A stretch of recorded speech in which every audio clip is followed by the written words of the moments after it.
Bismillahirrahmanirrahim. Assalamualaikum warahmatullahi wabarakatuh. Sahabat yang dimuliakan oleh Allah, alhamdulillah jumpa lagi kita pada siang hari ini. Tak bosan-bosannya kita menundukkan hati, pikiran, jiwa kita sembari memuji Allah Subhanahu wa taala, pencipta langit dan bumi yang maha tinggi, maha suci, yang telah melimpahkan segala nikmat yang kita rasakan hingga hari ini.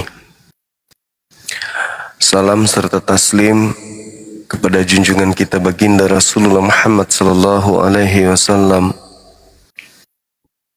Beliau yang telah mengajarkan kita dinul Islam, membimbing kita, melembutkan hati kita, memberikan cahaya dalam kehidupan kita, sehingga nampak bagi kita mana yang hak, mana yang batil, nampak bagi kita mana manusia, mana kemudian pencipta manusia, nampak bagi kita mana agama yang benar, mana agama yang sekedar pembenaran.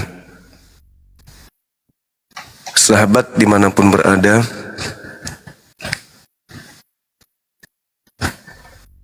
siang ini kembali saya mengajak teman-teman untuk belajar merendahkan diri di hadapan Allah. Meski merendahkan diri di sini bukan berarti kita menghinakan diri kita, kan? Tapi merendahkan diri dengan jalan mengagungkan Allah, mendudukkan Allah sebagai pokok utama di dalam kehidupan kita, sehingga apapun yang kita lakukan semata-mata hanya untuk Allah, sehingga itu bernilai pahala di mata Allah. Hari ini saya masih ingin membahas tema yang semalam. Akankah ada dari pihak Kristen yang bisa menunjukkan kemudian kebenaran itu seperti apa, sehingga kita yang menjadi sasaran pemurtadan ini itu bisa memahami mengapa saudara kita begitu kekeh memperjuangkan untuk mengajarkan amanat agung, menjadikan kita umat Islam menjadi pengikut Kristus yang mereka ikuti, yang mereka ibadahi, yang mereka sembah, dengan alasan bahwa pencipta langit dan bumi itu telah turun ke bumi, mengambil rupa manusia, menjadi anak dari seorang manusia, dan menjadikan seorang manusia sebagai ibu, sedangkan dia adalah Tuhan itu sendiri. Semalam kita sudah mendengarkan kakak beradik, ada Ibu Karyana dan adiknya Pendeta Ringo-Ringo. Tapi kita lagi-lagi dikecewakan. Tidak ada sahabat Bobo salam kenal, tak ada kemudian ilmu yang bisa kita dapatkan di sana selain kekecewaan dan emosi belaka dari pihak sebelah. Hari ini kita berharap ada yang dari mereka yang memiliki keilmuan. Yang penting keilmuannya ini bukan ilmu silat lidah, ya. Nah, kita berharap Pak Esra Soru bisa turun tangan atau siapa namanya Joshua Teu untuk membahas tema ini. Tema sederhana, tetapi akan memperlihatkan di mana sisi kelemahan agama Kristen sehingga mereka sulit, sukar untuk memurtadkan anak-anak Islam untuk menjadi pengikut Kristus yang mereka sembah. Baik sahabat, kembali saya mengajak saudara-saudara non-muslim silakan bergabung di sini untuk kita berdiskusi, membahas tema.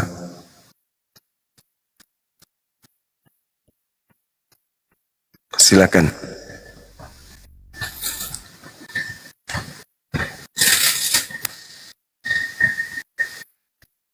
Halo Bang. Halo juga saudara Diki, salam kenal. Sahabat Yasmin, semangat siang. Om Dian, jumpa lagi kita. Iya, dari mana Abang? Reza Algi. Iya, halo. Ya Bang, dari tadi Bang. Apa? Dari mana dari tadi? Islam atau Kristen? Iya. Kristen Bang, Kristen. Iya, silakan bisa buka kamera Abang. Bisa Bang. Silakan.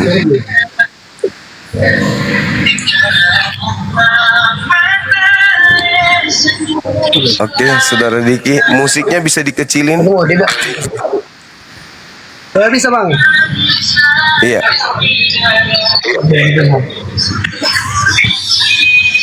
Oke. Dikecilin lagi musiknya boleh ya?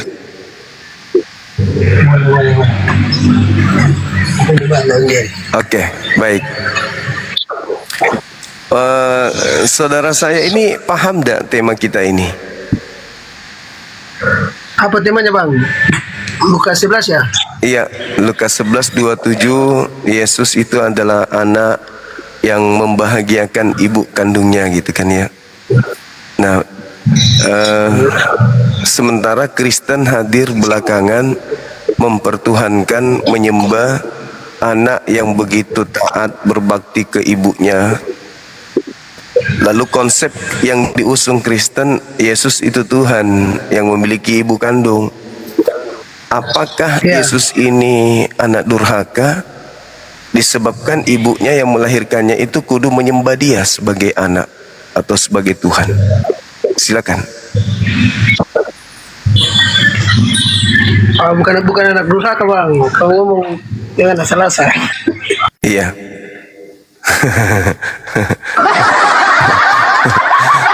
Kalau bukan anak durhaka, berarti ibunya harus tetap berada pada posisi tinggi di hadapan Yesus. Dengan kata lain, Yesus menjadi raja di atas raja, ibunya menjadi di atasnya lagi. Karena ibu adalah manusia mulia yang harus kita junjung tinggi. Janganlah sampai di bumi atau di kehidupan kita di alam ini, pada saat susah kita butuh ibu. Pada saat kita berada di posisi atas, kita melupakan ibu. Ibu adalah makhluk yang wajib hukumnya kita hormati, kita junjung tinggi. Karena kita ada di bumi, itu karena ibu. Nah, jadi masalah sekarang, Kristen mengajarkan menyembah kepada manusia Yesus yang beribu. Kalau Yesus ini adalah Tuhan, maka ibunya adalah ibunya Tuhan, Theotokos. Nah, kalau dia adalah ibunya Tuhan, berarti kedudukan Maria jauh lebih tinggi daripada sembahan saudara kami Kristen. Namun mungkin ada pola lain, ada cara lain selain kabur, selain mutar-mutar, selain emosi, yang bisa dipertontonkan saudara kami Kristen, agar kami umat Islam ini bisa memahami dan juga bisa menyelami dengan akal sehat bahwa konsep itu yang diusung Kristen adalah konsep yang rasional. Silakan.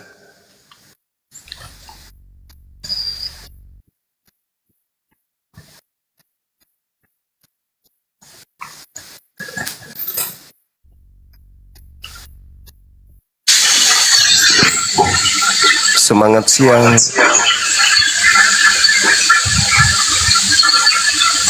Halo. Saudara stres. Halo Bang.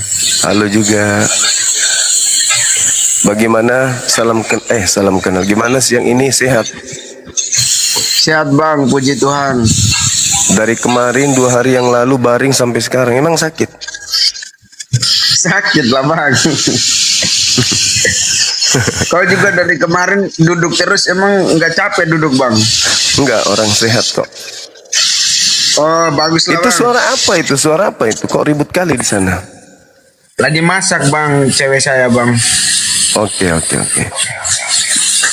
Gimana? Apakah sudah ada trik, sudah ada cara untuk memahamkan kami ini supaya Yesus ini bukan menjadi anak durhaka gitu? Kok Yesus anak durhaka sih Bang? Yesus kan Tuhan Bang, ngapain Nah, dia itu dia. durhaka Bang? Karena ibunya kudu harus menyembah dia, menuhankan dia. Siapa ibu Yesus yang kamu tahu Bang? Maria. Maria yang mengandung, Maria yang membesarkan, Maria yang merawat dia. Lalu kemudian Maria harus menyembah kepada anak kandungnya sendiri. Ini anak durhaka bukan? Dalam pandangan kami. Itu Maria itu cuma jadi perantara aja untuk kelahiran Yesus Bang.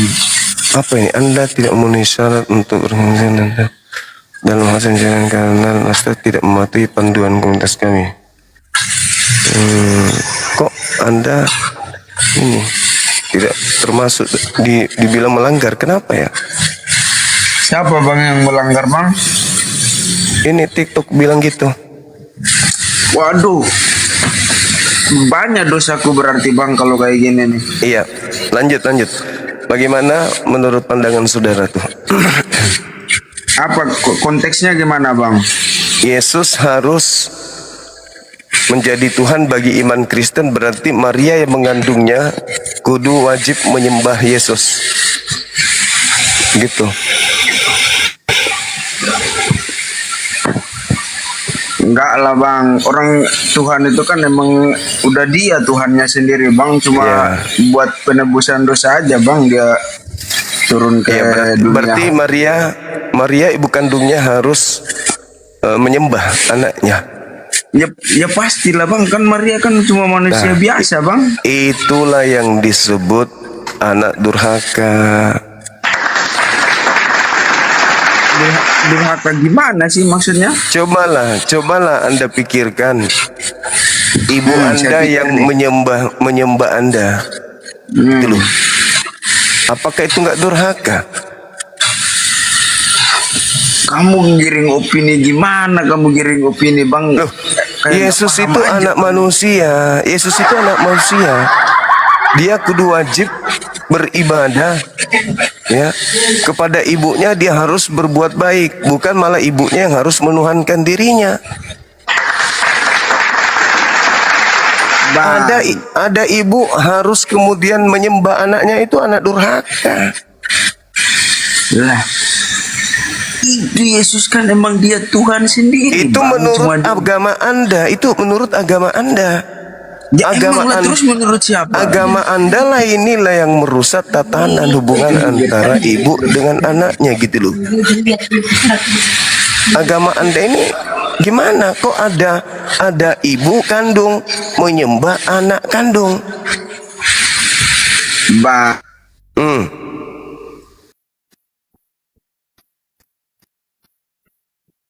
Ibu kandung menyembah anak kandung.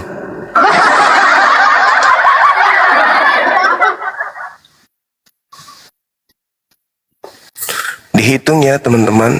1. Kita hitung ya. Gimana mereka ini? Kok bisa?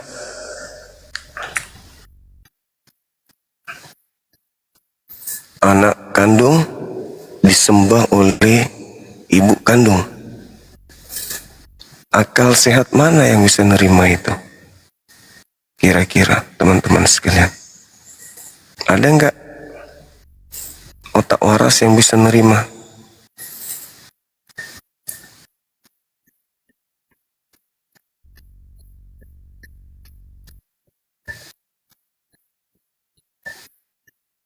Silakan naik teman-teman.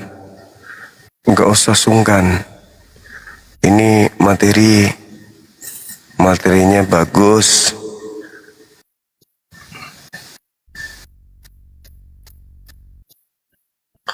Apalagi TikTok, Anda tidak memenuhi syarat untuk dikembangkan dan terlibatasi dalam hasil pencarian karena tidak memenuhi standar kelayakan dengan dasar komunitas kami. Alasan ujaran kebencian. TikTok. Sibuk kali lah, Bang. Ayo teman-teman non-muslim, silakan naik ke sini. Kita bahas tema ini pelan-pelan. Pakai akal sehat tapi ya. Halo. Iya, halo, semangat Halo, siang. selamat siang. Iya, selamat siang, Bang. Siang, saudara Maaf dari ini nggak bisa buka kamera, Bang. Katolik Protestan. Protestan. Iya, silakan buka kamera. Lagi ada pelanggaran, Bang. Tapi di sini bisa. Ya memang nggak bisa di sini di punya saya. Itu tinggal dipencet aja itu. Nggak bisa, Bang. Nggak bisa kan, atau nggak? Bang, itu masalah itu apa tadi? Pertanyaan Abang itu. Iya. Apakah Yesus ini anak durhaka? Karena dia harus menyembah, ibu kandungnya harus menyembah dia, menuhankan dia, mengilahkan dia. Ibu yang susah payah mengandung seorang diri tanpa suami, membesarkan tanpa suami. Setelah anaknya besar, ternyata si ibu harus menyembah, menghambakan diri kepada anak kandungnya. Iya. Gimana pandangan agama saudara itu bisa diterima dengan pola Jadi itu?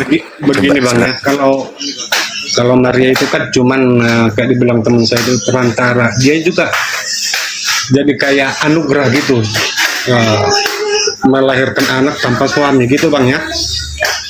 Lah kita Itu. juga ini adalah, ibu kita adalah perantara untuk kita hidup di bumi ini. Jadi Ibu begini Bang, adalah perantara aku kasih kita. contoh dulu Bang, begini Bang, aku kasih contoh Bang, cuma begini. Contoh anak Ya. Abang ada seorang perwira contohnya. Terus, ya, Dia ada di satu kelompok angkatan lah misalnya. Iya. Abang datang ke situ, Abang manggil, ada kan nggak namanya gitu, nggak bakal, pasti Abang manggil komandan ya gitu Bang ya, pasti Abang ya. tetap saja aku panggil anakku. Posisi, Itu lagi di ranah dia Bang, nggak posisinya. bakalan bisa Bang. Posisi hubungan saya dengan anak saya, apakah saya lebih rendah dari anak saya? Jadi begitu ceritanya Bang tuh, bukannya apa gitu. Ayo, Itu kenapa Yesus itu bisa dibenci Gimana orang caranya? gitu? bukan masalah dibenci. Ini masalah agama Anda yang mengangkat kemudian sebuah pengajaran yang tidak masuk akal. Bagaimana mungkin ibu kandung menyembah anak kandung?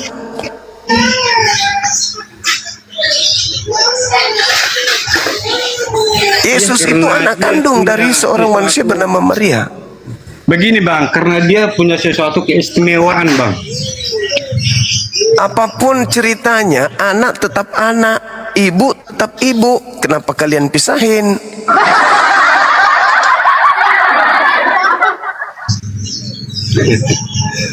Siapa cuma bisa.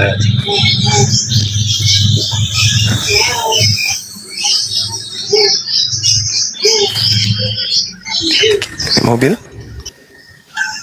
Sama siapa? Cepat pulang, buka di rumah kan?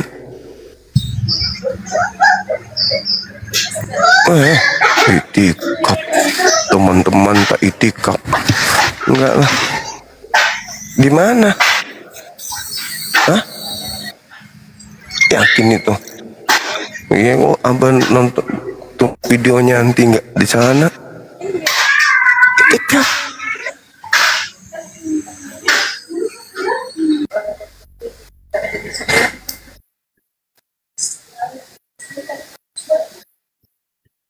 sama AA ke dokter gigi. Berarti Neng pulang. Oh, iya.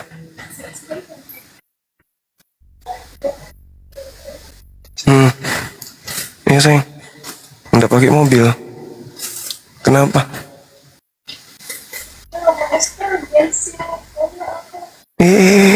Lebay kali pun. Iya, hati-hati. Salam. Di mana itu ya? Tunggu. Di tasnya Abah. Yang di kamar. 2. Nggak sanggup kan? 2 kan? Udah 2. Nggak sanggup. Mereka cuman korban doktrin. Udah 2. Silakan naik lagi. Ini azam mutakin ke ini bang. Ke mana? Bikin komal sendiri bang. Jangan gangguin kita.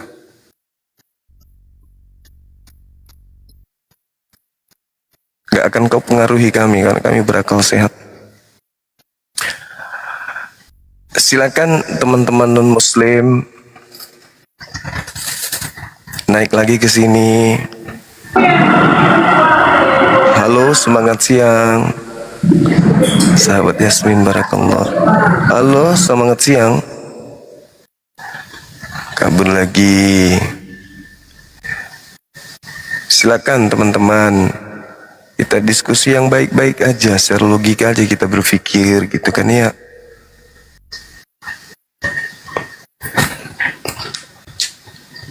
Agama non-muslim memutuskan tali hubungan kekeluargaan, kekerabatan antara Yesus dan ibunya.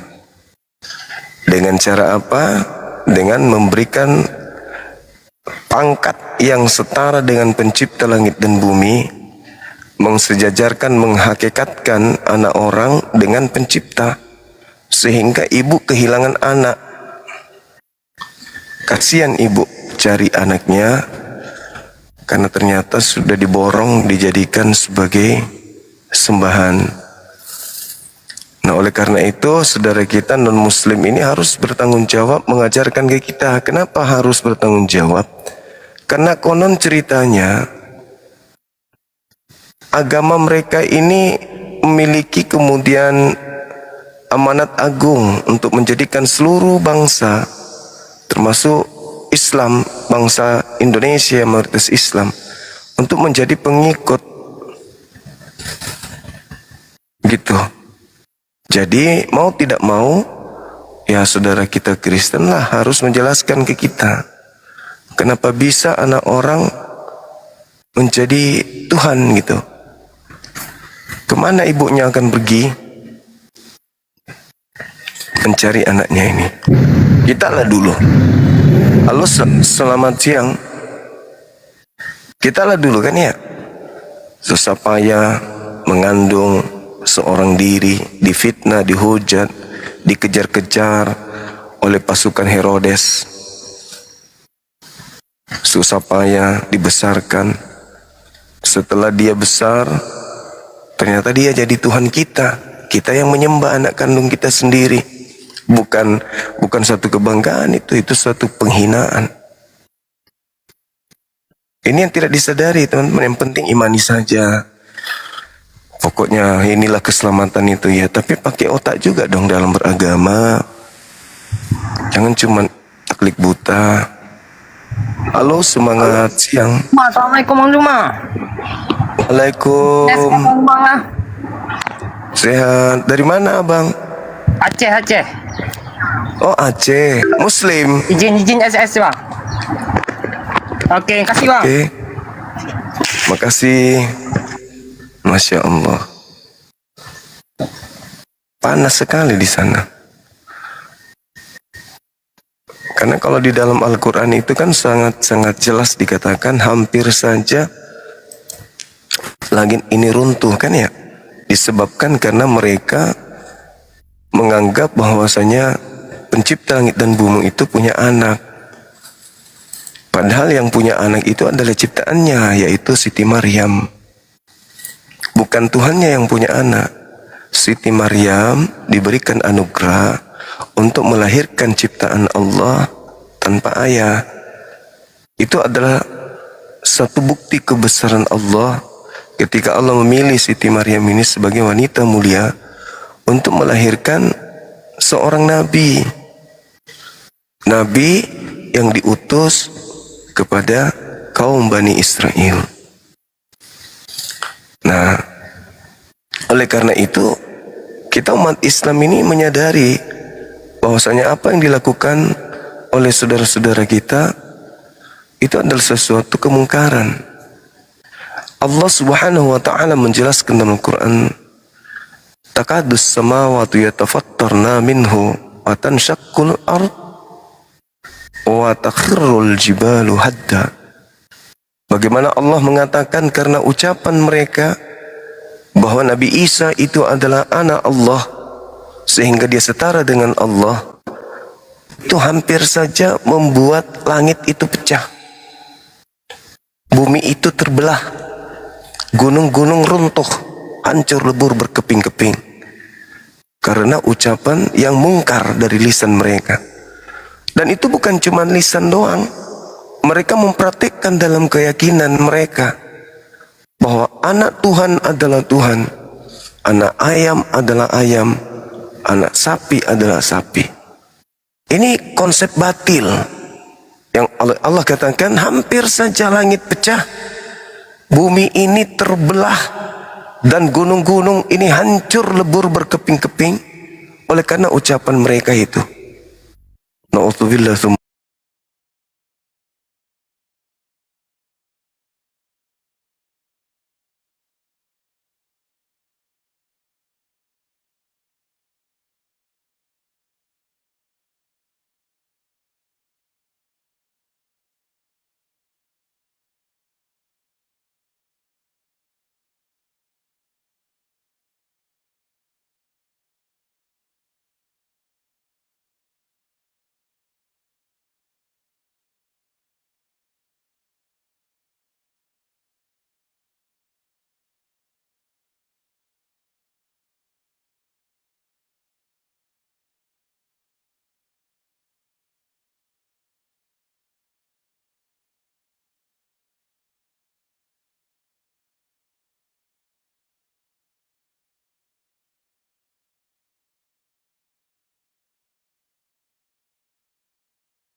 Oke.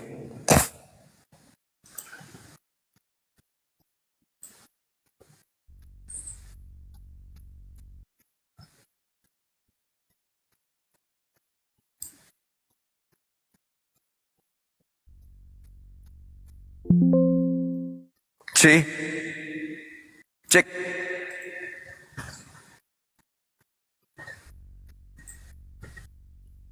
Ya. Dan sudah bagus ya teman-teman. Silakan lagi yang naik. Saudara jangan yang stres sekali. Yang agak-agak sedikit bisa diajak diskusi lah.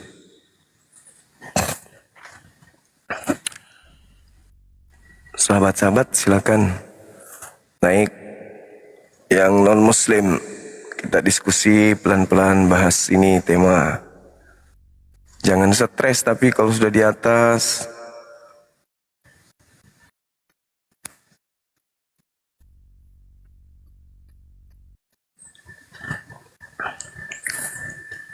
silakan.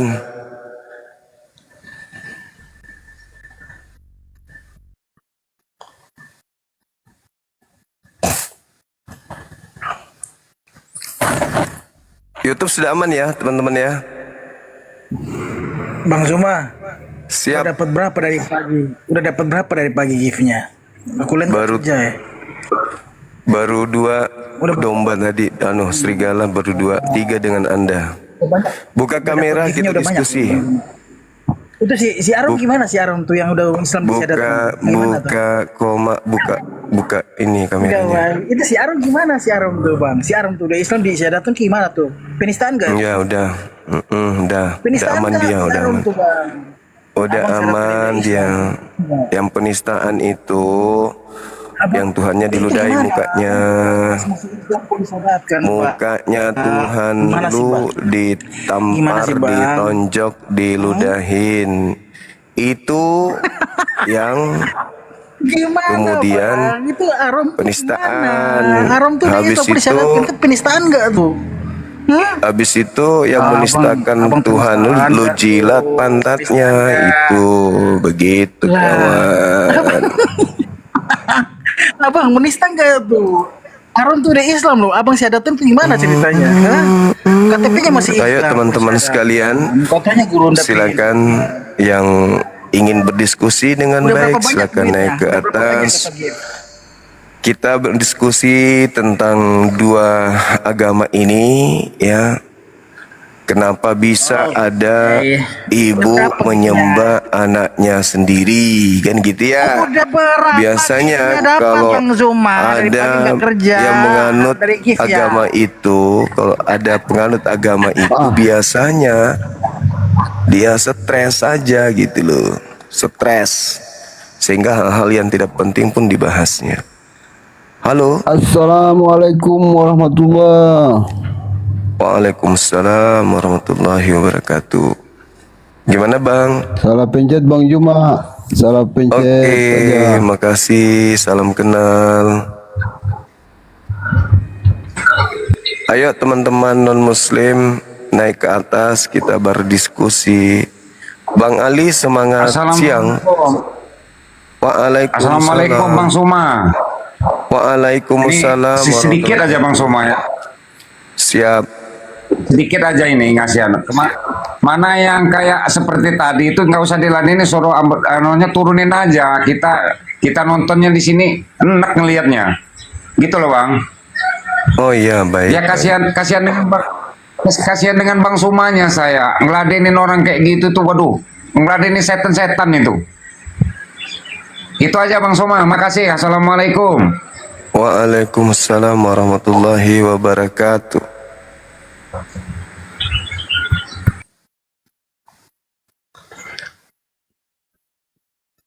Silakan teman-teman non-muslim ajukan permintaan, kita berdiskusi.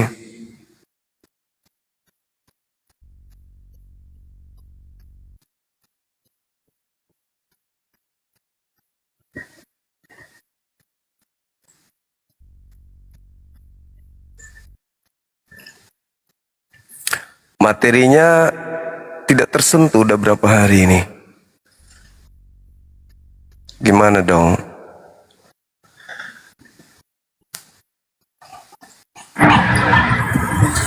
Halo, semangat siang. Assalamualaikum Bang Juma. Waalaikum. Ada yang bisa kami bantu? Saya Muslim Waalaikumsalam warahmatullahi wabarakatuh. Iya Pak. dari Malaysia. Tolong jelaskan Pak, mana cerita maling kundang dengan Yesus bedanya kayak mana itu, sama-sama anak durhaka. Kalau Yesus sih kurasa bukan anak durhaka. Cuman ada yang melantiknya menjadi Tuhan. Yesus nggak pernah menganggap dirinya Tuhan. Tidak pernah sekalipun. Malah Yesus itu memperlihatkan ketaatan yang sangat-sangat kepada Tuhannya ketika beliau datang. Dan dia tidak pernah kemudian mengajarkan ibunya untuk menuhankan, menyembah dirinya. Yang makanya saudara Kristen inilah yang perlu untuk menjelaskan ke kita kenapa dalam pola keagamaan Anda seakan-akan membentuk Yesus sendiri sebagai anak yang boleh dibilang durhaka. Karena Maria tidak menyembah Yesus, pasti Maria masuk neraka. Neraka. Kan gitu. Iya. Ya. Nah, Maria menyembah Yesus berarti menyembah anaknya sendiri. Begitu abangku. Makanya saudara Kristen inilah yang harus menjelaskan ke kita. Karena tolak ukur yang kita gunakan adalah tolak ukur akal, bukan? Ya. Nah, itu dia. Oke. Makasih Bang Juma. Assalamualaikum. Makasih. Waalaikumsalam warahmatullahi wabarakatuh.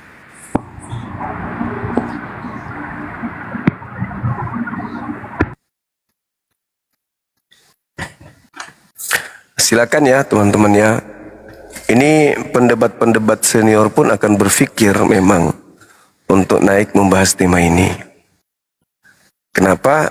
Ya karena mereka menemukan, oh iya juga ya. Gimana ya? Kalau Yesus Tuhan kita, berarti ibunya wajib menuhankan Yesus. Berarti dia menuhankan anaknya. Nah, gimana itu ceritanya bisa diterima akal? Ada ibu kandung menyembah anak kandung. Apakah itu bukan sebuah kedurhakaan? Assalamualaikum warahmatullahi wabarakatuh. Waalaikumsalam warahmatullahi wabarakatuh. Sahabat Yasmin, syukran. Si apa tadi itu lagi sakit hati dia kalau banyak yang kasih gift. Ngamuk dia. Lupa dia si beli itu urus agamanya. Yang diurusin cuman arom sama apa? Sampai apa namanya? Gift. Lupa dia, sebentar lagi dia mau mati masuk neraka. Bukannya sibuk mencari kebenaran, malah dia sibuk urusin arom, sibuk urusin gift. Gitulah kalau agama yang tidak punya jati diri, tidak punya harga diri dan tidak punya kebenaran. Hanya diikuti tok karena keturunan. Ya, halo saudara Dodol, apa yang ingin disampaikan? Bertanya Bang. Kan Oh ya? bagaimana Silakan. ya? Sering ya baru main TikTok, kemudian sering melihat live seperti ini, para apologet itu. Begini Bang Yuma. Bang Yuma kan pengetahuan tentang Alkitab kan banyak banget kan seperti itu toh. Kalau kita di Muslim Ya. kan, kalau kita di Muslim firman, hadis sendiri,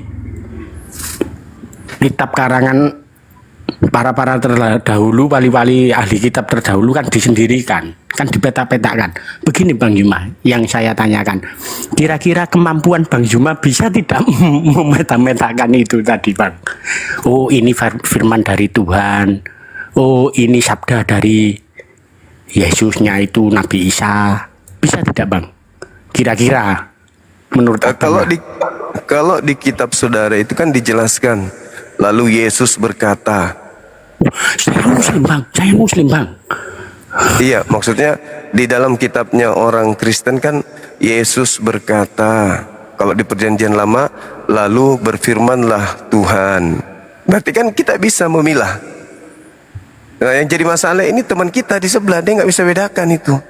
Ini ucapan Tuhan, ini ucapan manusia, ini ucapan penulis. Terus mereka juga tidak bisa membedakan antara kitab mana yang diperuntukkan untuk orang Yahudi, kitab mana yang untuk mereka. Lalu ucapan mana dari Yesus yang untuk mereka dan ucapan mana dari Yesus itu untuk kaumnya Bani Israel. Mereka nggak bisa memilah. Ketika Yesus berbicara kepada Bani Israel, teman-teman kita yang dari non-Israel ini merasa kalau Yesus sedang bicara dengan dirinya. Setiap kali Yesus bicara, seakan-akan Yesusnya itu berbicara dengan mereka. Itu yang sulit, Bang. Sulit. Karena sudah doktrin yang main. Doktrin. Bukan lagi akal. Doktrin yang mereka perankan itu doktrinnya. Bukan akalnya. Sekiranya mereka menggunakan akal, sudah lama mereka sama seperti orang-orang di luar negeri ninggalin.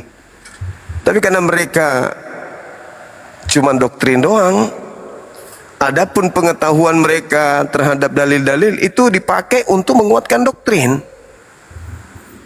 Dalil-dalil yang tidak menguatkan doktrin mereka, mereka nggak pakai, mereka tolak. Ketika kita menggunakan dalil yang seharusnya, mereka akan mengatakan, Bang Suma cuma comot-comot ayat. Padahal data yang kita sajikan itulah intinya.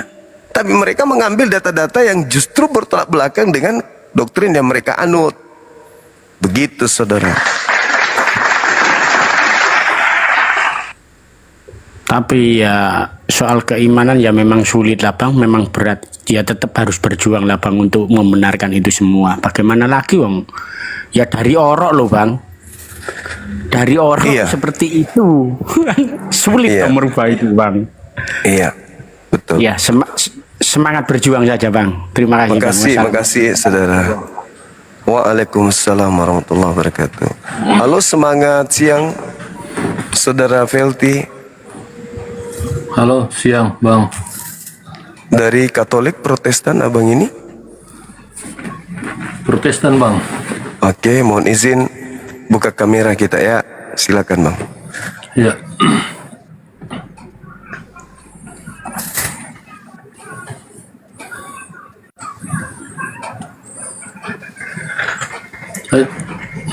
Oke. Udah, tinggal diterima, Abang. Saya udah kirim permintaan.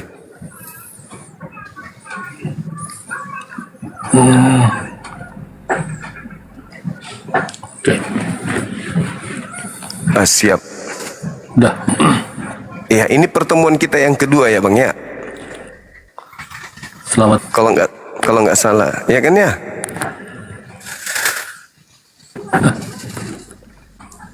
Suara saya kedengaran nggak di sana, Bang?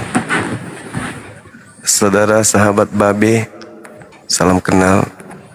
Oh, udah jadi. Iya, Boleh, Bang, dengar? boleh, Bang Naito, sehat selalu. Iya, lanjut. Iya, halo, suara kedengaran. Pikiran cerdas. Halo, Bang, boleh?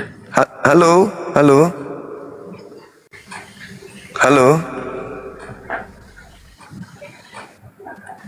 Halo, Bang. Iya, halo. Suara saya kedengaran?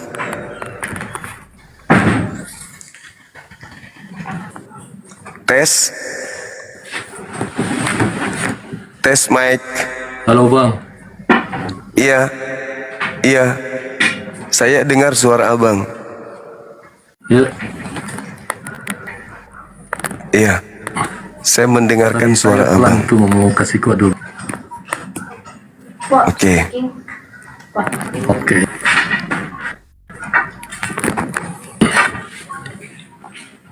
Oke. Siap. Udah, boleh? Iya, silakan Bang. Saya dengarkan suara abang, cuman terkadang putus. Silakan.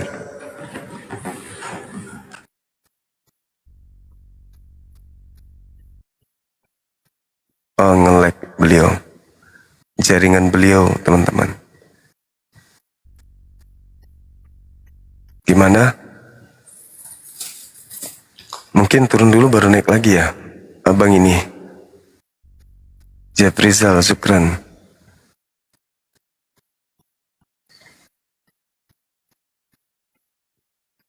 Nge-lag kali, kita turunkan dulu. Turun sendiri rupanya. Iya teman-teman, memang agak berat ya. Jaringan beberapa teman juga yang tadi juga jaringannya nggak bagus. Gimana dong?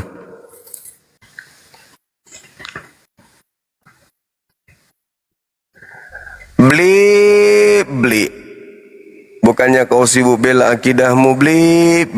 Malah kau sibuk ngurusin gip, beli. Kau sakit hati lihat itu gip berterbangan begitu. Coba kau tengok itu gipnya berterbangan, kau sakit hati rupanya. Ya Allah ya Karim. Beli. Sakit hati kau beli. Sakit hati beliau. Lihat gip berterbangan gitu dia sakit hati. Oke.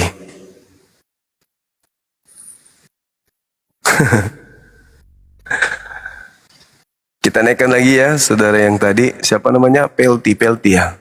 Bang Pelti. Iya bang. Iya bang. Tadi saya lihat turun. Silakan. Saudara Ahmad. Barakallahu fiik. Kang Dodi. Gini bang. Gimana? Iya, lanjut.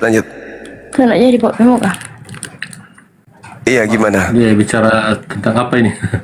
Kita Boleh, Bang, bahas. kita tanya-tanya soal Iya. soal apa? Nih Pak, tinggal kamera.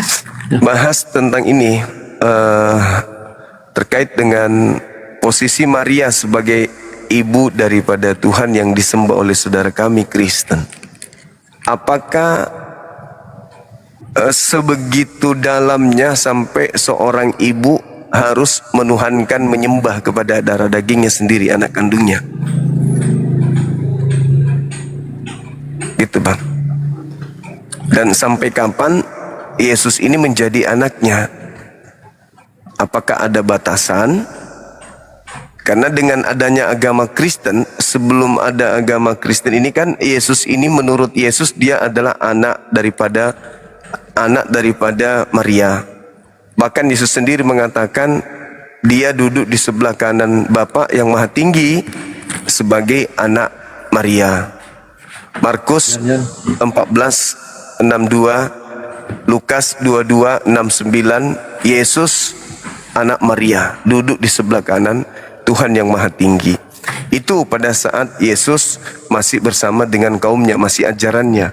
Kalau kita lihat di dalam Yohanes 3 nomor 13, Yesus juga mengatakan bahwa dia adalah anak Maria yang terangkat ke surga.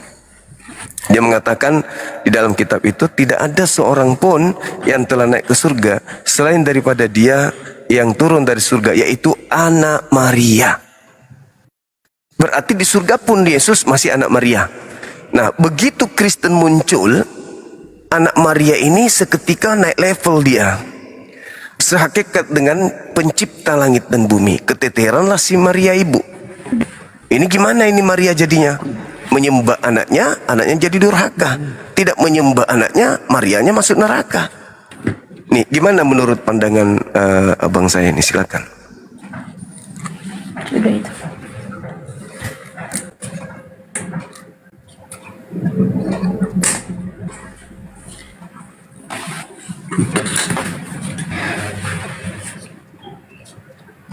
Tidak pendengar. Tidak ada pendengar Bapak. Ya, silakan bang, silakan.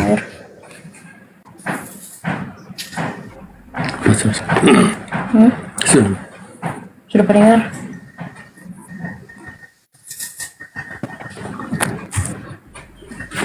Gini bang. Ya. Memang seperti itu sebagai apa ya, sebagai karena dia penjelmaan sebagai manusia bang. Ya seperti itu karena dia lahir dari Maria. Walaupun dia adalah Tuhan, tapi dia lahir dari Maria. Setidaknya dia itu ibu, Maryam itu ibu ketika dia berada di bumi. Tapi kalau kita baca di Matius, waktu Maria ibu Yesus dan saudara-saudaranya mau bertemu Yesus tapi berdesak-desakan, ada orang yang sampaikan kepada Yesus, ibumu ada di luar. Tapi Yesus mengatakan bahwa ibuku dan saudara-saudaraku ialah mereka yang melakukan kehendak Bapakku. Jadi walaupun Maria itu sebagai ibu di dunia, tapi di situ juga Yesus katakan bahwa ibunya dan saudara-saudaranya adalah mereka yang melakukan perintah Allah. Di situ, Bang. Iya, Jadi, itu walaupun itu ibu. Nah, gimana? iya, itu dalam skala prioritas pengajaran ajarannya, yes. Tapi yang kita bahas di sini adalah terkait dengan hubungan darah. Hubungan darah antara Maria dengan Yesus.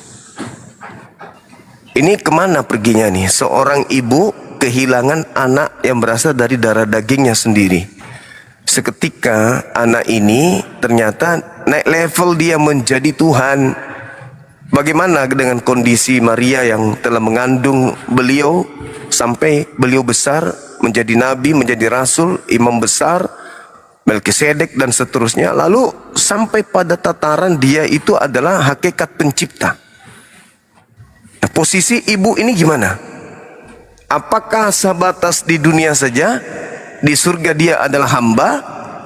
Kalau dia di surga Maria adalah hamba dari anak kandungnya sendiri, maka yang ada adalah kedurhakaan.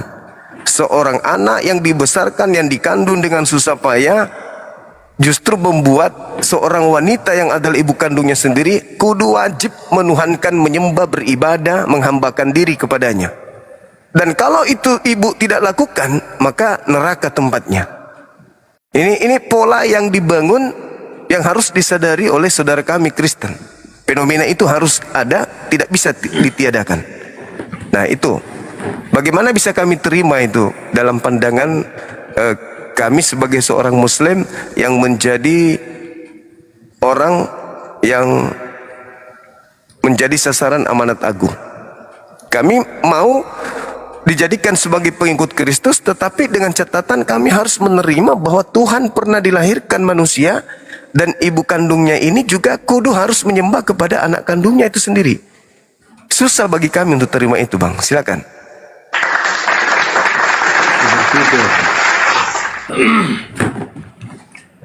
Memang, Bang, kalau kita baca itu memang Maria itu tahu bahwa anak yang dikandungnya itu cuman titipan. Dia itu sadar bahwa anak yang dikandung itu cuma titipan. Jadi dia tidak punya hak penuh di situ. Di umur 12 tahun itu Yesus sudah pernah meninggalkan orang tuanya. Sampai orang tuanya 3 hari mencari dia. Tapi mereka temukan dia di Ka'bah. Sampai Tuhan, waktu itu Yesus sudah berkata kepada orang tuanya, kenapa kamu mau mencari aku? Jadi sebenarnya Maria itu dia sudah tahu bahwa anak itu sebenarnya cuma titipan. Beda dengan kita, Bang. Beda dengan kita. Anak kita, darah daging kita. Kita tahu itu karena produksi biologis sampai kita mendapatkan anak. Tapi Maria itu memang dari sebelum mengandung sudah disampaikan, sudah diingatkan kepada dia bahwa ini anak ini yang dikandungnya ini cuma titipan. Jadi Tuhan memakai dia hanya untuk menitip. Itulah sebabnya ketika dia lahir, dia besar, Maria tahu ini anak ini titipan. Itu, Bang. Ya, memang seluruh kalau kita baca di Alkitab seperti itu. Yang pertama, kita harus menyadari bahwa semua anak manusia itu adalah titipan Tuhan kepada ibunya, kepada ayahnya. Kita ini juga titipan Tuhan melalui ibu kita. Kita adalah milik Tuhan yang dititip kemudian di ibu kita. Begitu seterusnya keturunan Adam itu. Jadi itu tidak dijadikan sebagai dasar pijakan untuk memahami. Yang kedua, tidak ada dalil di Bible kalau Yesus itu hanya titipan, itu nggak ada. Justru kalau Anda membaca di dalam Matius 1, di data nomor 18 dan seterusnya, itu jelas terekam di situ bahwasanya Gabriel datang memberitakan kepada Maria, bakal Maria ini mengandung anak kandungnya sendiri. Anak kandungnya sendiri. Anak manusia. Dan hendaklah engkau menamai dia Yesus. Ya, apa bedanya dengan anak kita? Anak kita juga titipan. Dan sampai kapanpun Yesus tetap anak Maria. Nah, di mana orang Kristen kedudukannya sampai bisa mematahkan argumentasi Tuhan yang datang melalui Gabriel bahwa Yesus adalah anak Maria, Maria adalah ibunya Yesus. Sedangkan Yesus sendiri mengakui dirinya duduk di surga pun dia masih anak Maria. Coba Anda baca di dalam Markus 14:62, Lukas 22:69. Konon Yesus yang berkata, mulai sekarang anak Maria duduk di sebelah kanan Tuhan yang Maha Tinggi. Ayo. Bagaimana dong? Silakan dong. Bang, bedanya kita dengan orang tua kita dengan Maria, bedanya kita anak titipan. Tapi itu tidak ada malaikat yang datang kepada orang tua yang menyampaikan bahwa kita anak titipan. Itu cuma pemikiran yang kita bangun. Tapi sebenarnya kalau beda dengan Maria, ketika Jibril datang kepada Maria, itulah yang disampaikan bahwa ini titipan. Anak ini titipan sebenarnya. Beda dengan orang tua kita. Malaikat tidak datang kepada orang tua kita bahwa saya menitipkan anak kepada kamu. Enggak, beda. Ini cuma pemikiran yang kita bangun, Bang. Jadi beda. Seperti itu. Gini, Bang. Gini, Bang. Bang, begini, Bang. Bagaimana kalau kita ganti-ganti bertanya, Bang? Abang bertanya kepada saya jawab. Tapi saya juga bertanya kepada Abang jawab. Iya, kan memang itu tujuannya abangku. Makanya kita bahas tema ini. Tapi kita, itu surah Maryam ayat 32. Yang perlu, itu kan gimana? Pertanyaan yang Abang berikan kepada saya. Tapi pertanyaan yang saya berikan kepada Abang nanti terserah saya, Bang. Bukan dari topik. Oh, boleh. Oke, nggak apa-apa, silakan. Oke. Boleh, Bang, saya bertanya. Boleh. Tapi ingat, tadi masih menggantung ya. Anda hanya berasumsi, hanya berasumsi doang, tapi tidak bisa kemudian memberikan fakta dalil. Ketika saudara mengatakan titipan, kalau kita kan ada orang tua, malaikat tidak datang. Kenapa malaikat datang kepada Maria? Karena Maria tidak punya suami. Agar Maria tahu bahwa yang dilahirkan itu adalah manusia pilihan yang kelak akan menjadi nabi bagi kaumnya Bani Israel, supaya jangan kaget, supaya jangan heran. Sedangkan saja Gabriel datang, dia masih heran. Bagaimana mungkin aku hamil, sedangkan aku tidak pernah disentuh oleh seorang laki-laki manapun. Malaikat mengatakan, yang Maha Tinggi menaungi engkau. Kandungan yang ada dalam kandunganmu itu adalah dari Roh Kudus. Dijelaskan di situ. Kamu itu hamil bukan karena zina, tetapi kamu hamil karena Tuhanmu yang menghendaki untuk mengutus seorang nabi bagi kaumnya tanpa ayah sebagai pelajaran bagi kaumnya. Begitu saudaraku. Jadi sampai hari ini Kristen sedunia masih bingung. Kok bisa ada manusia menyembah anak kandungnya sendiri? Kecuali hanya dibungkus dengan ya seperti abang ini. Dia dititipkan, dia hanya menumpang lewat, dia hanya memberikan perhatian, cuman itu doang. Tapi akal sehat nggak bisa nerima abangku. Silakan. Pak, kirim mana ya? Bang, siap. Kita sampai jam berapa ini, Bang? Ini lagi 10 jam 3. 10 jam 3. Boleh sampai jam berapa? Saya ikut abang aja, cuman nanti 10. Iya, silakan. Saya cuman asar, saya izin sebentar, habis itu lanjut lagi kalau saya. Jadi saya asar kurang lebih 20 menit lagi, habis itu biasanya anak-anak saya naik ke atas dan setelah itu saya lanjut lagi. Silakan. Jadi masih ada 20 menit ya, Bang, sebelum asar ya? Kurang lebih, iya, silakan. Oke, Bang, begini, Bang.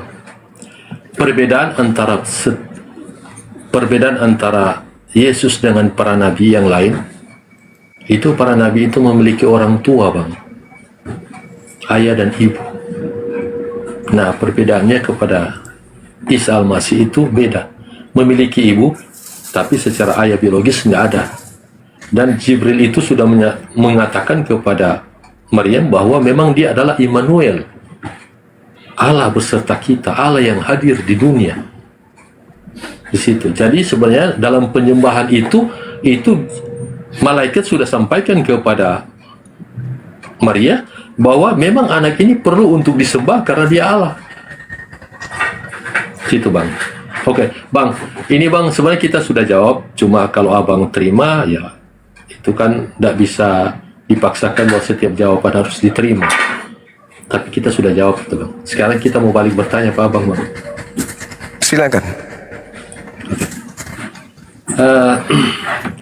Ini Bang, ini pemahaman tentang kitab suci Al-Quran Iya. Bang. Iya, Bagi kita pribadi kita meragukan itu, iya, walaupun kita percaya ayat-ayat yang di dalamnya. siap. Begini Bang, Al-Quran menyatakan bahwa Allah mewahyukan bahwa berimanlah kamu kepada Alkitab yang di dalam kurung itu kitab-kitab sebelum Al-Quran, yaitu Iya, Taurat, Zabur, Suhuf, Injil. Nah, ketika Allah menyampaikan berimanlah kamu, ini kitab ini kan ada. Di zaman Nabi itu ada. Di zaman Nabi itu ada. Yang herannya saya begini Bang. Kenapa kitab Injil, Taurat itu di zaman Nabi itu ada, tapi kenapa tidak dijaga oleh orang Muslim? Justru sebaliknya, ketika Nabi Muhammad meninggal, sahabat-sahabat Nabi membuat kitab yang baru yang disebut Al-Quran. Sementara kitab ini menjadi saingan bagi Alkitab. Sebenarnya Alkitab itu sudah ada di zaman itu. Tapi sahabat Nabi membuat kitab yang baru untuk menyaingi kitab suci yang sudah ada. Itu bagaimana Bang? Maksudnya bagaimana? iya, baik. Jadi Al-Quran itu datang membenarkan kitab sebelumnya, yaitu kitab Taurat yang datang kepada Nabi Musa, dan juga kitab Injil. Membenarkan bahwasanya dulu ada kitab yang datang kepada Nabi Musa namanya Taurat, dan juga ada Injil yang datang kepada Nabi Isa alaihissalam. Tapi datang kepada kaum yang tegar tengkuk. Kristen 2000 tahun hanya mendapatkan remah-remah doang. Hanya terjemahan-terjemahan doang. Bukan inti pokok daripada Torah yang mereka dapatkan. Hanya terjemahan yang direvisi, dan direvisi. Dan yang ada di Kristen juga itu bukan Injil. Itu adalah kabar baik yang dituliskan oleh orang-orang pewarta-pewarta pada saat itu yang disusun. Maka Al-Quran mengatakan, afatatma'una ayyuminu lakum wa qad kana fariqum minhum yasma'una kalam Allah summa yuharrifunahu min ba'di ma aqalu wa hum ya'lamun. Apakah engkau wahai umat Islam masih mengharapkan mereka percaya kepadamu, sedangkan segolongan mereka mendengarkan firman Allah lalu mereka mengubahnya setelah memahaminya, padahal mereka mengetahuinya. Mereka mengubah, mereka merubah. Orang-orang Yahudi itu merubah, Bani Israel itu merubah. Makanya dikatakan lima talbisunal haqqa bil batil wa taktumul haqqa wa antum ta'lamun. Jadi kami beriman kitab itu sudah mengalami perubahan. Buktinya tidak perlu lagi kita cari. Buka Bible, perjanjian lama, perjanjian baru. Apakah itu Torah? Bukan. Apakah itu Injil? Bukan. Al-Quran tidak salah dalam hal ini. Maka Al-Quran mengatakan bahwasanya mereka telah merubahnya. Fawailul lil ladzina yaktubuna al-kitaba bi aydihim tsumma yaquluna hadza min indillah. Setelah mereka merubah, mereka menulis kitab itu sendiri dengan tangan mereka sendiri dengan mengatakan ini dari Allah, padahal itu bukan dari Allah. Dari lembaga Bible Indonesia. Maka datanglah Al-Quran sebagai petunjuk akhir kepada Bani Israel dan seluruh umat manusia. Kenapa? Karena kitab-kitab para nabi sudah tak ada lagi kemurnian. Sudah bercampur aduk dengan tangan-tangan manusia. Itu fakta, itu real. Anda sendiri nggak pernah melihat Taurat, bukan? Dan Anda sendiri tidak pernah menemukan Injil. Padahal di dalam Kisah Para Rasul 8, Filipus sebagai murid yang mendapatkan legalitas dari Yesus langsung, itu mengajarkan Injil Yesus.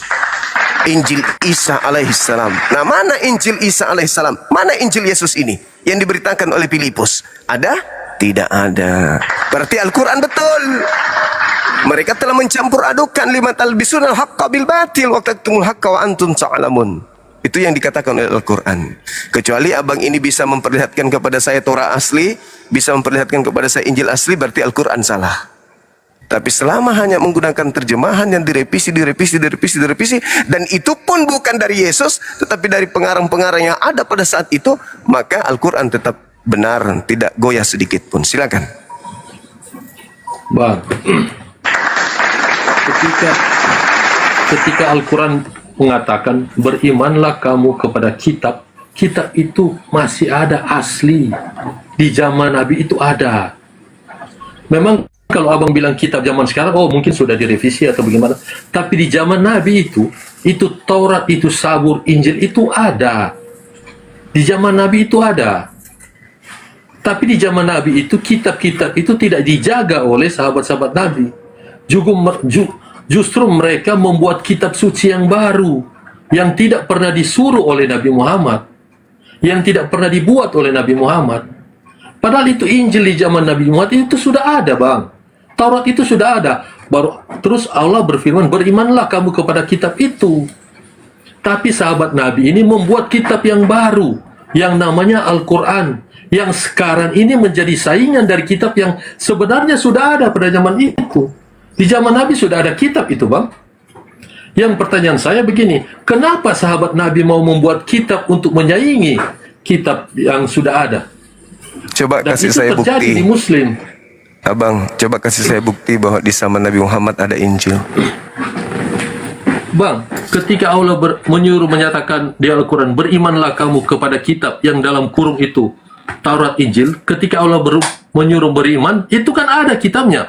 Mana kitabnya? Mungkin Allah suruh beriman, tapi tidak ada. Di mana? Di zaman Nabi di kan sudah ada itu. Di mana? Di mana? Ya, dalil apa yang Anda gunakan? Al-Quran atau hadits? Apa yang Anda gunakan? Ini ngarang. Anda ngarang cerita. Al-Quran ini, bang. Bang, Di mana? saya bicara Al-Quran ini, bang. Iya, di mana Al-Quran Al-Quran mengatakan? Di mana Al-Quran mengatakan ada Torah di zaman Nabi Muhammad? Terus, bang, Allah suruh beriman kepada kitab yang tidak ada di zaman itu. Orang beriman itu karena tidak melihat. Orang beriman karena tidak melihat, abangku. Kalau melihat itu bukan beriman lagi. Itu bukan iman. Kalau sudah melihat itu bukan iman. Seperti Anda melihat Yesus, itu bukan beriman ke Yesus. Anda melihat, Anda meyakini, Anda percayakan, Anda melihatnya, itu bukan iman. Makanya iman itu hanya ada di Islam. Coba, ketika Anda kemudian diajak beriman kepada Nabi Adam, kepada Adam, apakah Adam ada pada saat itu? Ada nggak Adam pada saat itu? Ketika Anda diajak beriman kepada Musa, apakah ada Musa di zaman Anda? Nggak ada. Jadi Al-Quran menceritakan kitab Torah yang datang kepada Nabi Musa dan kaumnya. Bercerita tentang Injil yang datang kepada Nabi Isa pada kaumnya. Anda ngarang. Seakan-akan kami umat Islam itu bisa dibodohi seperti jemaat yang ada di gereja. Maaf. Kami bukan jemaat Kristen. Kami orang-orang berilmu yang paham tentang Al-Quran. Satu lagi kesalahan yang Anda lakukan tadi, Anda mengatakan bahwa Nabi Muhammad tidak mengajarkan Al-Quran. Al-Quran itu diwahyukan bukan ke kertas. Al-Quran itu diwahyukan ke dalam kalbu. Kalbunya siapa? Kalbunya Nabi Muhammad. Setelah Al-Quran itu datang ke kalbu Nabi Muhammad melisankan. Setelah Nabi Muhammad melisankan, sahabatnya menghafalkan. Setelah sahabatnya menghafalkan, mereka menuliskan. Jadi legalitas Quran, pengasahan Al-Quran, validasi Quran itu datang langsung dari lisan Nabiku, Nabi Muhammad. Berbeda dengan Injil Markus, Paulus punya surah-surah, Lukas, Matius, Yohanes, sedikit pun. Jangankan Yesus memegangnya, jangankan Yesus kemudian melihatnya kitab itu. Yesus menyebut dan menyindir sedikit pun tidak pernah. Kitab Anda yang sudah hancur anta berantah seperti itu, Anda katakan ada pada zaman Nabi Muhammad. Gimana ceritanya? Sedangkan orang murid-murid Yesus asli saja, mereka tidak pernah memegang kitab Lukas, Markus, Matius, Paulus, Roma, Galatia. Itu kitab-kitab yang muncul belakangan sebagai buku sejarah yang menceritakan tentang Yesus dan murid-muridnya dan pengajarannya yang dikumpulkan berdasarkan penelitian, bukan berdasarkan pewahyuan. Berbeda dengan Al-Quran. Al-Quran diwahyukan masuk ke dalam hati Nabi Muhammad. Nabi Muhammad menyampaikan kepada sahabat, sahabat menghafalkan, sahabat menuliskan. Sahih. Seperti itu abangku. Makanya ketika Al-Quran itu datang menceritakan tentang Siti Maryam dan anaknya, wabarran biwalidati, bagaimana kemudian Nabi Isa alaihissalam dimanapun berada selalu berbakti kepada ibunya. Ibu sekarang di Kristen menjadi hamba dari anak. Kenapa bisa demikian? Karena Kristen, mohon maaf, tidak memiliki pondasi kuat, melainkan hanya imani saja, yakini saja, percaya saja. Salah atau tidak urusan belakangan. Itulah iman Anda.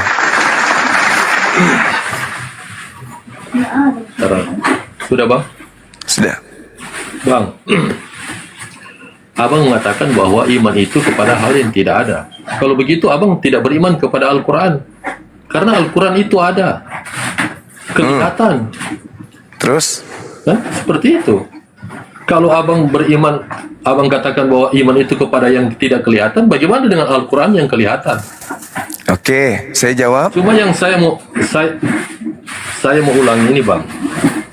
Ayat Al-Quran menyatakan bahwa Allah menyuruh beriman kepada kitab. Betul. Belum Al-Quran. Betul. Tapi bukan kitab Anda. Ketika Allah Karena Taurat itu bukan Taurat itu bukan yang Anda pegang hari ini. Injil itu bukan yang Anda pegang hari ini. Kami tidak disuruh beriman kepada kitab saudara, tetapi kedudukan kitab saudara dalam iman kami dengarkan. Allah Subhanahu wa taala menjelaskan dalam Al-Qur'an seperti ayat yang saya bacakan tadi. Apa tatma'una ayyuminu lakum wa qad kana fariqum minhum yasma'una kalam Allah. Itu iman kami. Kami beriman kepada kitab Anda yang sudah bercampur aduk, yang sudah diubah-ubah. Kami beriman sebuah kitab yang tadinya berasal dari Allah, diajarkan oleh Nabi Musa, diajarkan oleh Nabi Isa, kemudian diceritakan terulang oleh orang-orang yang tidak dijelaskan siapa, bahkan orang Kristen pun tak tahu siapa penulisnya. Itulah yang kami imani, bahwa Taurat sudah mengalami perubahan-perubahan, Injil telah mengalami perubahan-perubahan. Makanya Al-Quran mengatakan fawailul lilladzina yaktubuna al-kitaba biaidihim.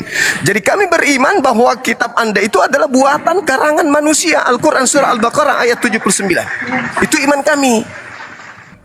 Jadi iman kami kepada kitab Torah pernah datang kepada Nabi Musa. Iman kami kepada Nabi Isa, kitab ketetapan itu datang kepada mereka. Tetapi di samping itu kami juga beriman bahwa kitab-kitab mereka sudah mengalami perubahan-perubahan. Itu iman kami. Bukan hanya sekedar beriman Torah, beriman Injil, tetapi di samping beriman Torah dan Injil diwahyukan, kami juga dituntut untuk beriman bahwa Torah dan Injil itu juga sudah dipalsukan. Nggak bisa dirubah itu. Itu pola dalam agama Islam. Wailul lilladzina yaktubuna al-kitaba biaidihim tsumma yaquluna hadza min indillah. Silakan. Jadi maksudnya bang begini, Allah itu tidak bisa menjaga kitab yang sudah dia turunkan. Bukan tidak bisa menjaga. Bukan tidak bisa menjaga. Artinya ada perubahan, abang bilang. Lah, karena memang tidak ada jaminan Allah untuk menjaga Torah. Bahkan Nabi Musa pun sendiri mengatakan apa? Tuh, bagaimana kalau pertanyaan seperti itu? Berarti Tuhan tidak bisa menjaga firman-Nya yang datang kepada Nabi Adam. Buktinya Adam makan buah. Bisa dikatakan begitu. Berarti Tuhan di surga tidak bisa menjaga firman-Nya sampai Adam merubah firman itu. Iblis merubah firman itu. Gitu maksudnya. Beda dengan Al-Quran. Al-Quran mendapatkan jaminan. Apa kata Tuhanku dalam Al-Quran? Sekuat apapun makhluk ingin merubah kitabku, Al-Quranku tidak akan pernah bisa. Aku yang menjaga. Tapi Tuhan, pencipta langit dan bumi, tidak memberikan jaminan itu kepada Torah dan juga Injil. Kenapa? Karena Tuhan sudah tahu bahwa Torah akan ditinggal, Injil akan ditinggal, dan yang menjadi pondasi akhir itu adalah Al-Quranul Karim. Kenapa bisa demikian? Karena Tuhan memberikan ruang kepada kita untuk membicarakan, mendiskusikan tentang iman. kepada kitab-kitab tersebut. Kalau kitab itu masih utuh, kitab itu terjaga, maka tidak ada ruang iman untuk membahas tentang kebenaran. Kita menjadi hampa jadinya.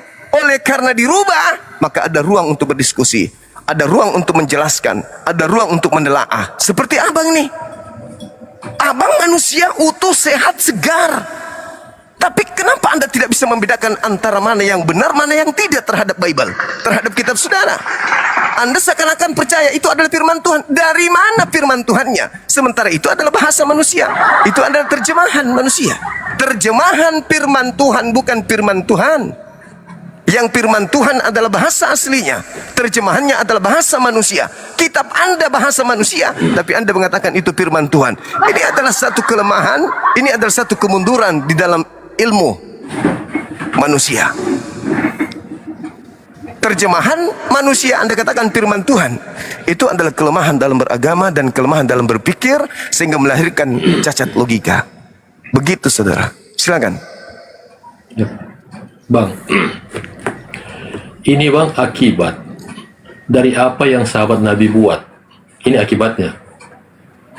Apa lagi? Kasih dalil kalau bicara.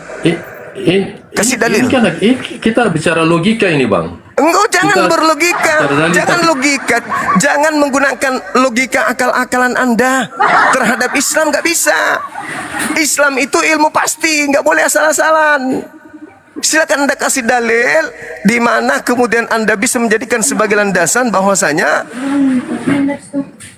sahabat Nabi Muhammad itu merubah kitab-kitab. Silakan. Saya tidak mengatakan sahabat merubah kitab. Saya mengatakan bahwa mereka membuat kitab yang baru. Kok membuat kitab yang baru gimana? Sahabat Al-Quran itu, Al-Quran itu kan Al-Quran itu adalah wahyu dari Allah yang disampaikan oleh Allah melalui Nabi Muhammad. Qul nazzalahu ruhul qudusi min rabbika. Dikatakan bil bayyinati wasbur wa anzalna ilaika dzikr litubayyana linnas. Az-zikr, Al-Quran diwahyukan kepadamu Nabi Muhammad untuk kau sampaikan kepada sahabatmu. Itu dalil An-Nahl ayat 44. Ketika Al-Quran itu sampai kepada sahabat, sahabat menghafalkan. Terus kenapa Anda mengatakan Anda membuat kitab?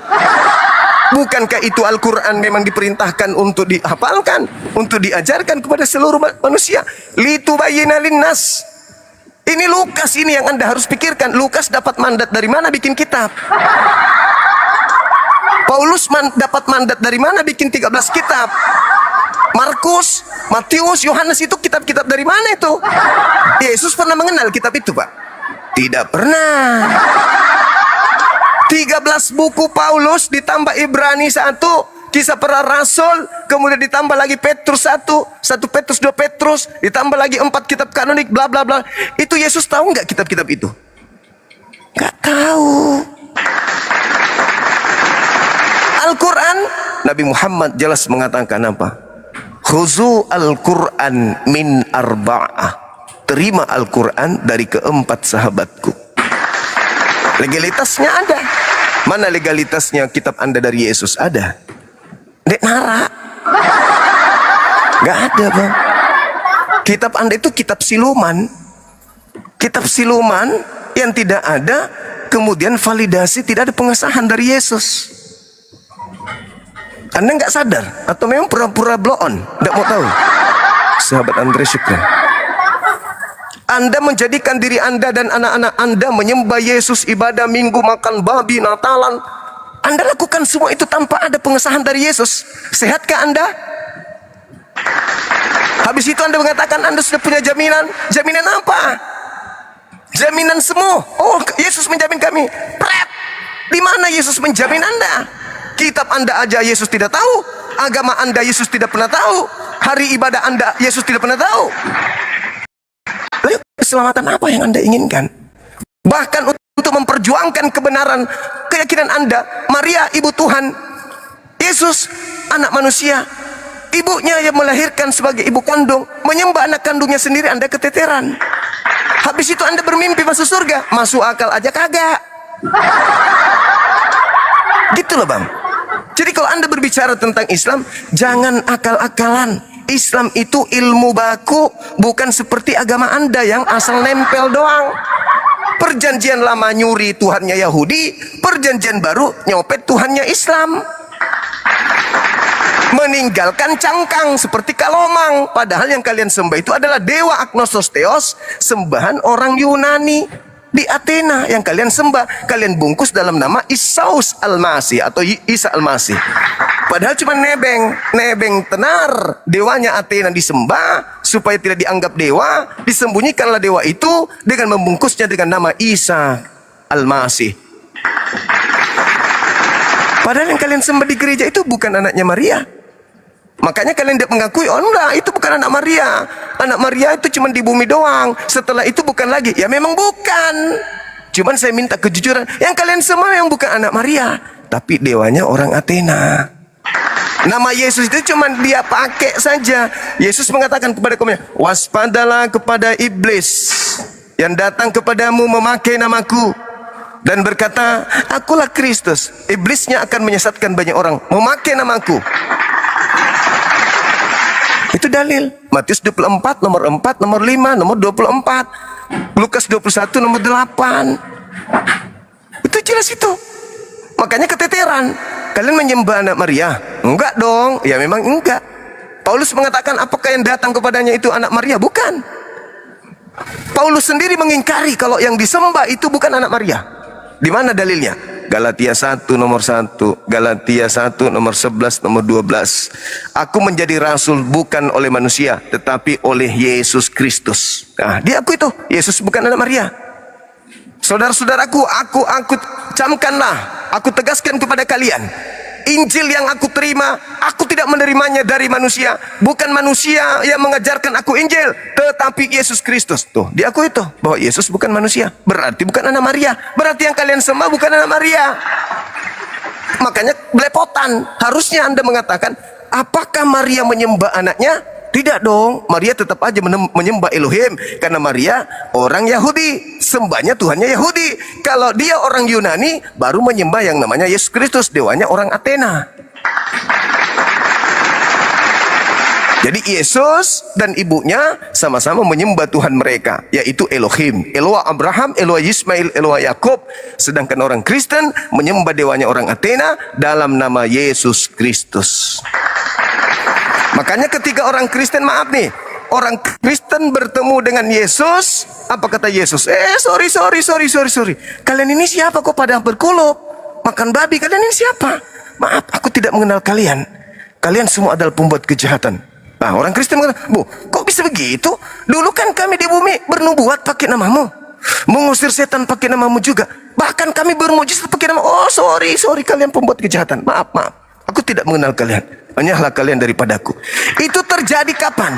Pada hari terakhir di padang mahsyar. Anda datang ke Nabi Musa. Ini siapa? Datang kepada Nabi Daud. Oh, Anda siapa? Maaf. Datang ke Yesus. Sorry, aku nggak kenal kalian. Apalagi datang ke Nabi Muhammad. Nggak mungkin. Nggak mungkin diterima. Jadi kalian hanya mengikuti Agnostos Theos Yesus. Kemana perginya? Ke neraka. Kenapa bisa? Karena Yesus telah menanggung dosa dunia. Dosa kalau mau ditebus bukan ke surga, Pak. Dosa kalau ditebus ke neraka. Utang di pegadaian kalau ditebus ke pegadaian. Utang di bank kalau ditebus ya ke bank. Utang dosa kalau ditebus ya di neraka toh. Kan di surga. Sudah Bang? Sudah. Udah. Gini Bang. Saya ini Kristen, bukan Kristen pemakan babi. Ini satu. Tapi saya mau bilang ulang sama Abang, Bang, saya percaya Muhammad itu Nabi, saya percaya dia mendapat wahyu, saya percaya. Tapi dalam pembuatan kitab itu Nabi tidak melakukan itu. Memang sahabat-sahabat Nabi itu banyak yang hafal Al-Quran, banyak penghafal Al-Quran, tapi karena banyak yang gugur dalam medan perang, maka sahabat-sahabat Nabi ini membuat kitab yang baru, yaitu berdasarkan Al-Quran. Iya. Agak Al-Quran ini aneh disusun juga. berdasarkan apa? Gini bang, kita bilang Al-Quran disusun Ada berdasarkan apa bang? Iya, berdasarkan apa disusun Al-Quran oleh sahabat Nabi? Penelitian, saksi-saksi, atau apa? Iya, dia disusun berdasarkan karena itu wahyu ayat per ayat. Tapi mereka kan Nabi nggak membuat kitab bang. Berdasarkan apa? Iya, berdasarkan pewahyuan. Nah, berdasarkan pewahyuan. Kalau abang tanya begitu, berdasarkan campur tangan manusia bang. Apanya campur tangan manusia? Kan sahabat Nabi yang buat. Iya, dibukukan Bukan berdasarkan Nabi. hafalan. Setiap tahun, maksudnya begini bang. setiap tahun Nabi Muhammad menjadi imam, 30 juz dibacakan di depan sahabat-sahabatnya. Setiap hari Nabi Muhammad menghafalkan Al-Quran di hadapan sahabat-sahabatnya. Satu sahabat yang keliru memasukkan ayat, maka berguru semuanya. Tidak bisa salah. Sampai hari ini, jangankan pada zaman Nabi Muhammad, hari ini Anda baca Quran, satu huruf saja salah, saya pasti tahu. Apalagi di zaman Nabi Muhammad, zaman Rasulullah, zaman sahabat.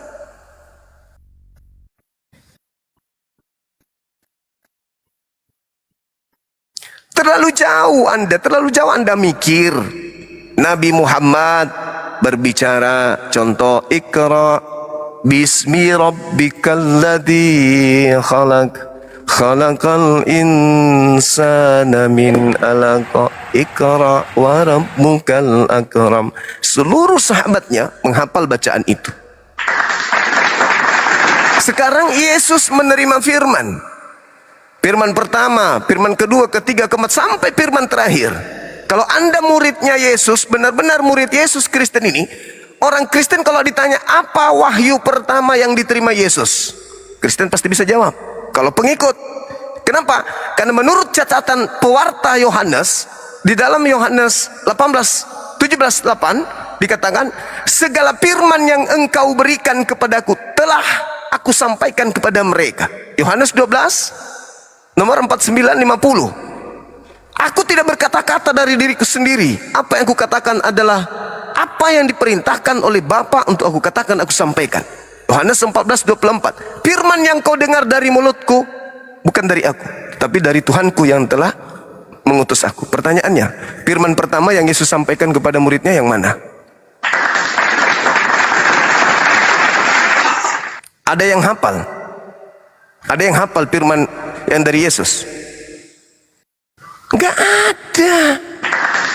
Lalu tradisi dari mulut Yesus pindah ke buku Lukas itu tradisi apa? Tradisi jiplak? Bukan. Tradisi imla? Tidak. Tradisi dikte? Bukan. Tradisi apa? Enggak ada tradisi-tradisian. Firman yang Yesus sampaikan dengan buku Lukas dan surah-surah Paulus itu adalah dua keadaan yang berbeda. Yesus berbicara tentang firman. Firman yang kau dengar dari mulutku bukan dari aku, tetapi dari Bapa Tuhanku yang telah mengutus aku. Pertanyaannya, mana firman itu? Firman pertama yang Yesus sampaikan kepada muridnya terkaitan dengan apa?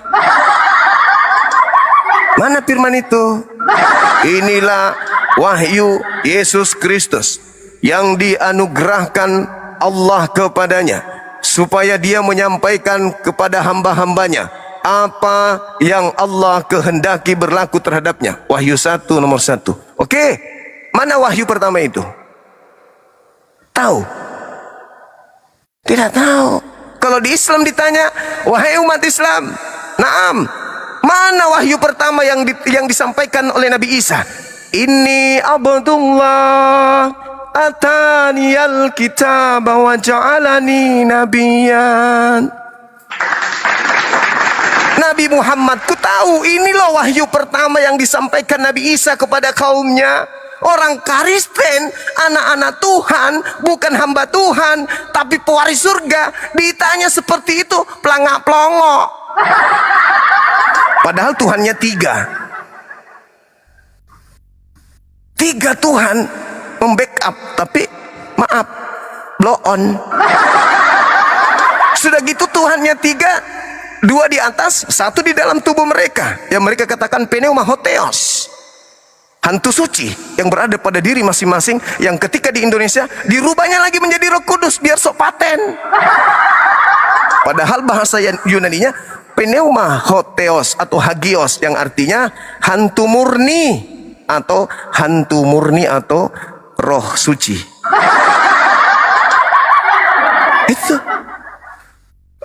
ditanya nggak bisa, bertanya Islam ngarang-ngarang, paling bisa menjadikan karangan-karangan untuk agamanya orang. Tapi ketika orang lain berbicara tentang agamanya berdasarkan dalil, pelangak-pelongok, bingung. Kalau bicara mengenai Islam hebat, tapi dikarang. Tapi kalau bicara tentang agamanya ada dalil, ditolak. Kan banyak itu yang kayak gitu, kan banyak abangku ini. Cobalah sedikit aja kasih informasi ke kami. Yesus menerima wahyu enggak? Nerima. Wahyu pertama yang disampaikan Yesus kepada Bani Israel yang mana? Kalau wahyu pertama yang disampaikan kepada Paulus, akulah Yesus yang kau niaya. Pret. Mana ada wahyu kayak begitu? Yesus menyampaikan wahyu, Yohanes 17:8, segala wahyu yang engkau berikan kepadaku telah kusampaikan kepada muridku. Oke, wahyu telah disampaikan kepada murid. Oke, ada nggak buku Lukas di situ? Nggak ada. Buku Matius nggak ada juga. Yohanes nggak ada. Apalagi 13 surat Paulus nggak ada semua itu. Itu yang saudara kami Kristen harus paham. Yesus seorang nabi, seorang rasul Tuhan untuk kaumnya Bani Israel. Kristen, kelompok asing yang mengatasnamakan dirinya pengikut Kristus dengan materi-materi sajian keagamaan berasal dari tulisan-tulisan wartawan yang tidak nyambung langsung dengan Yesus. Itulah Kristen. Itu fakta, itu real. Silakan Bang. Kalau masih ada yang ingin disampaikan, monggo.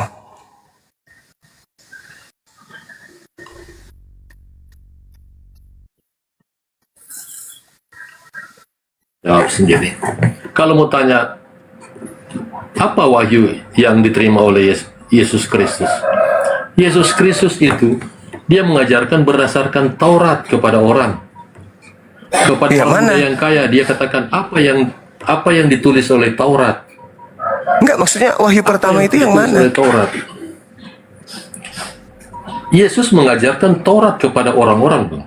Itu ini kitabnya wahyu yang baru. Yahudi. Kalau wahyu pertama yang diterima Yesus. Ini waktu saya ini, Bang. Iya, wahyu pertama. Dijawab dong, jangan asal bicara. Wahyu pertama yang Yesus terima yang mana?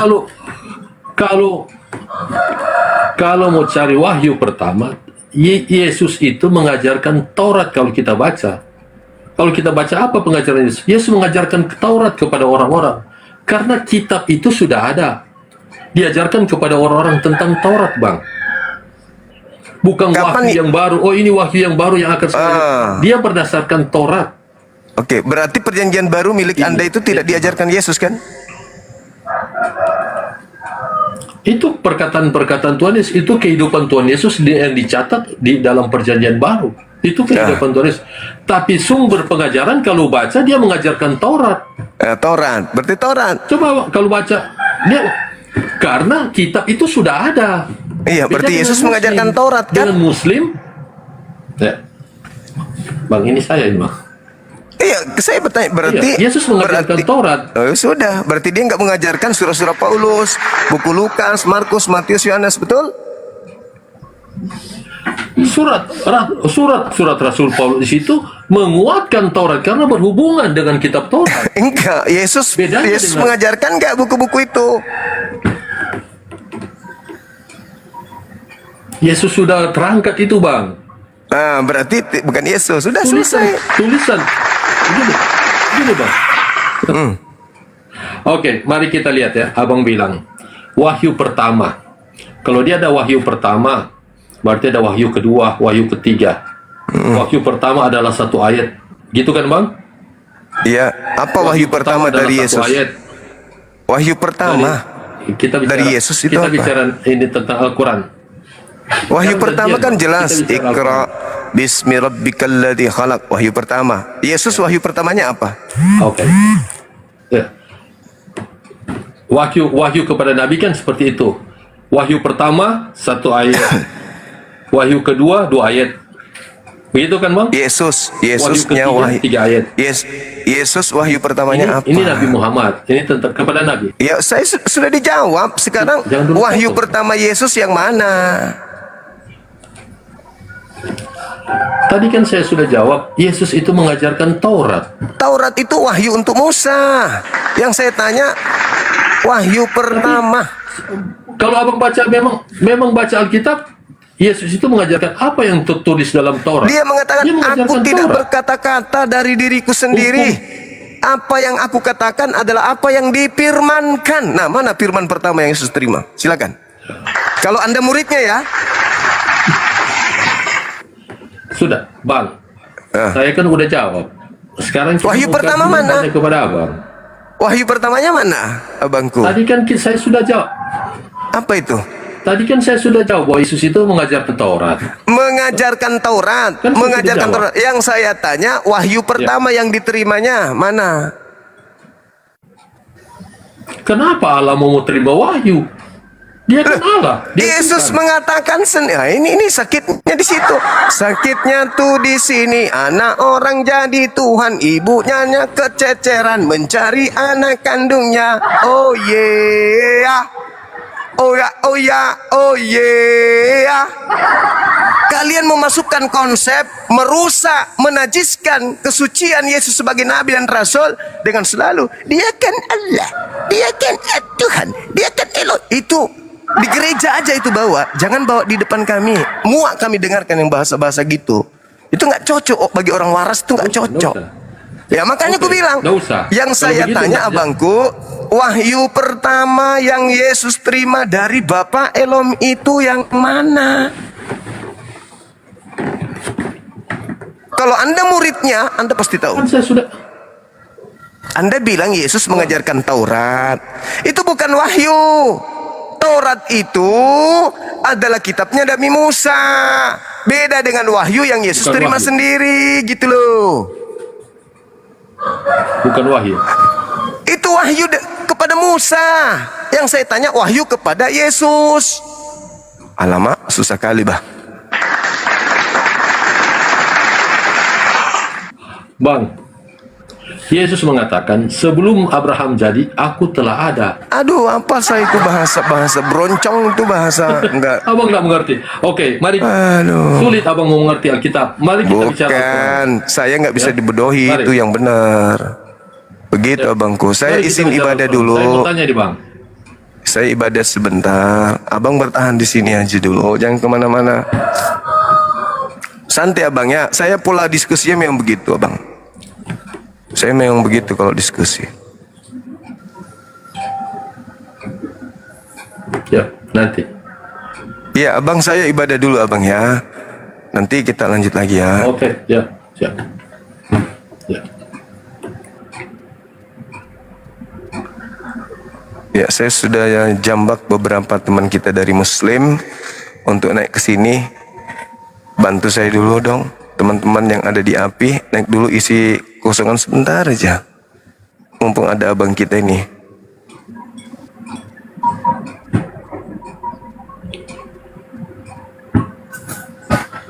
Tunggu ya bang, sabar ya bang ya.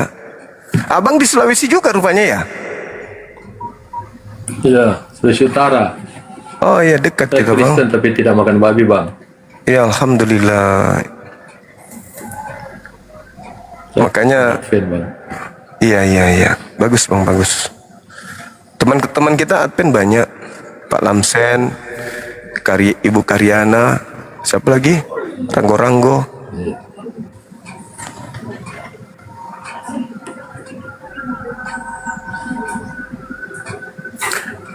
Mana temanku? Naiklah ke sini dulu.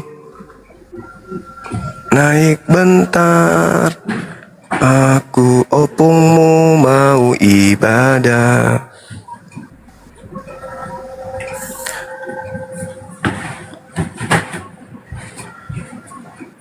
Mereka masih pada sibuk ibadah teman-teman kita ini.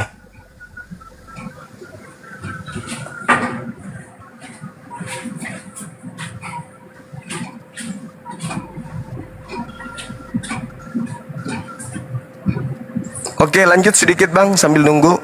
Silakan. Ada yang ingin dipertanyakan, ada yang ingin disampaikan, silakan. Ini tentang pengwahyuan, wahyu pertama kepada Nabi Muhammad, Iya, wahyu kedua, wahyu ketiga, dan seterusnya. iya, Jadi dalam pewahyuan ini kan ayat per ayat, Bang. betul.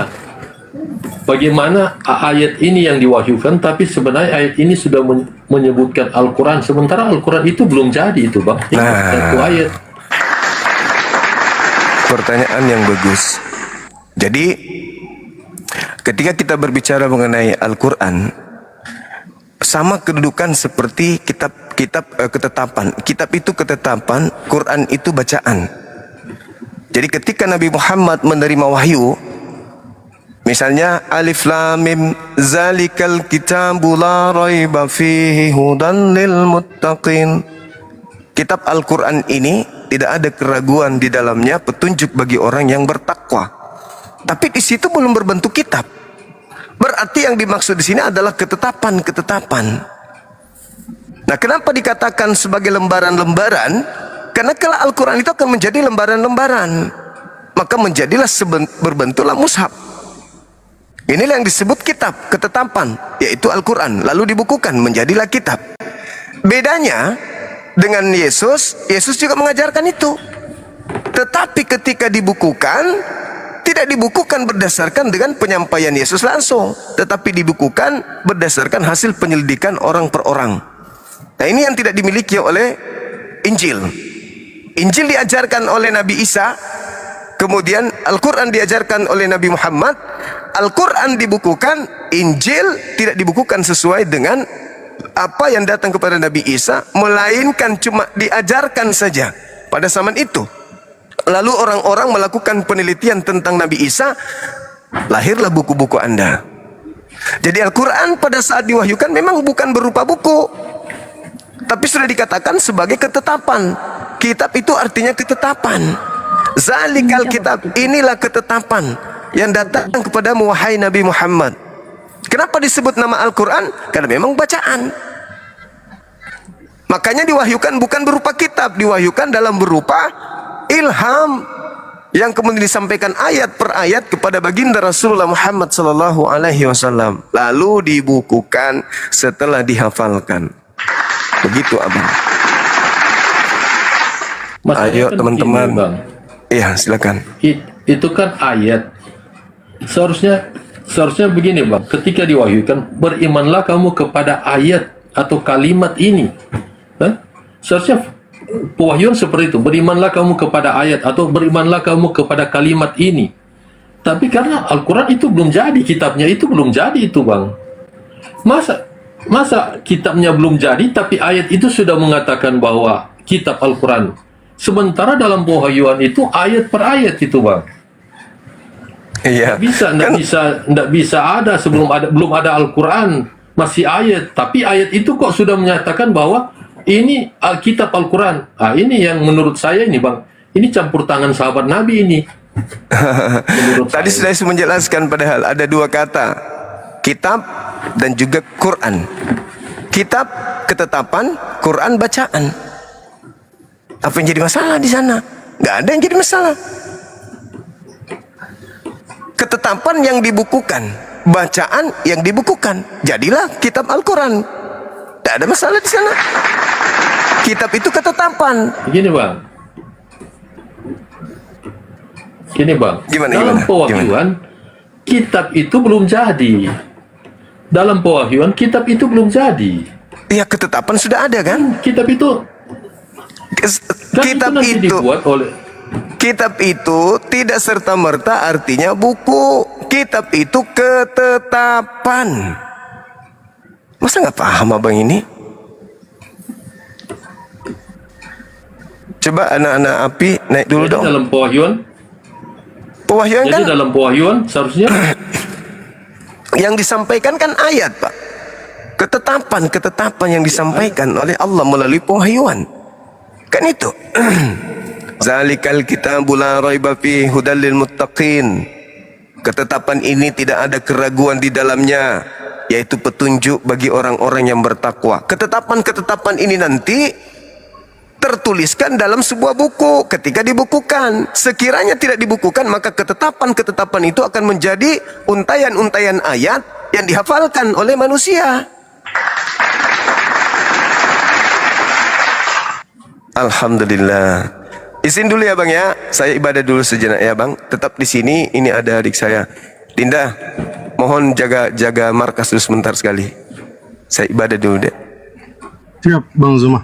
Ya, Assalamualaikum warahmatullahi wabarakatuh. Waalaikumsalam warahmatullahi wabarakatuh. Oke, teman-teman langsung di tap-tap layar ya. Kita sambil menunggu Bang Zuma ibadah. Halo Bang Felty, selamat sore. Sore, Bang. Siap. Asal mana nih Bang Felty nih? Manado, Sulawesi Utara. Oh, Manado Jongana. Sama-sama Jo kita Sulawesi, Bang Zuma Sulawesi Selatan. Saya Sulawesi Tenggara. Sama-sama Jongana. Gimana gereja apa Bang Felty? Iya. Gereja apa gerejanya? Gereja Advent. Gereja apa? Advent. Oh, Advent. Bagian mana? Kawasan Pasar Ekstrim atau di mana?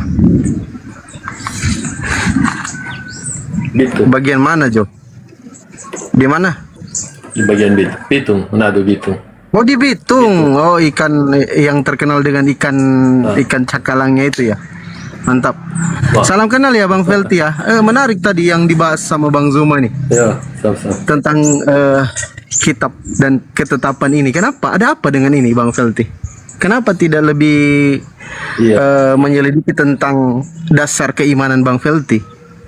Contoh di konsep ketuhanan ini, kalau di dalam beragama itu Bang Felty, ketika dasar pijakan kita rapuh, lemah, itu gampang roboh, gampang goyah.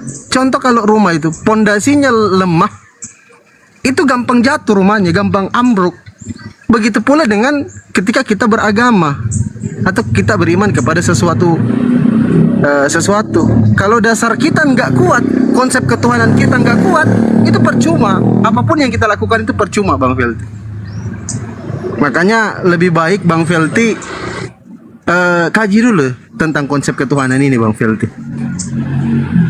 Dasarnya dulu, basicnya dulu. Kalau untuk teman-teman Kristen yang jarang naik komal diskusi lintas agama, itu lebih baik membahas basic dasarnya konsep ketuhanan gitu loh Bang Felty. Gimana menurut Bang Felty? Gini Bang, kalau kita bicara konsep ketuhanan, sementara yang dibicarakan pakai dua kitab yang berbeda, ini tidak bisa. Karena kita akan berbicara menurut hukum Taurat, sementara Abang berbicara menurut Al-Quran. Kan seperti itu. Oke, saya gini kasih yang jadi begini Bang. Silakan. Gini Bang, walaupun dalam kitab itu berbicara tentang ada konsep tentang ketuhanan Trinitas, di Al-Quran juga sebenarnya ada.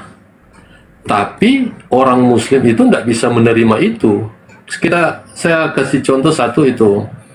Ayat mengatakan bahwa lalu kami berfirman kepada para malaikat, sujudlah kamu kepada Adam. Tapi yang tidak sujud adalah iblis. Kan di situ Allah itu mengatakan kami berfirman. Itu kan menurut Alkitab itu memang seperti itu. Allah itu bukan cuma satu dalam konsep seperti itu.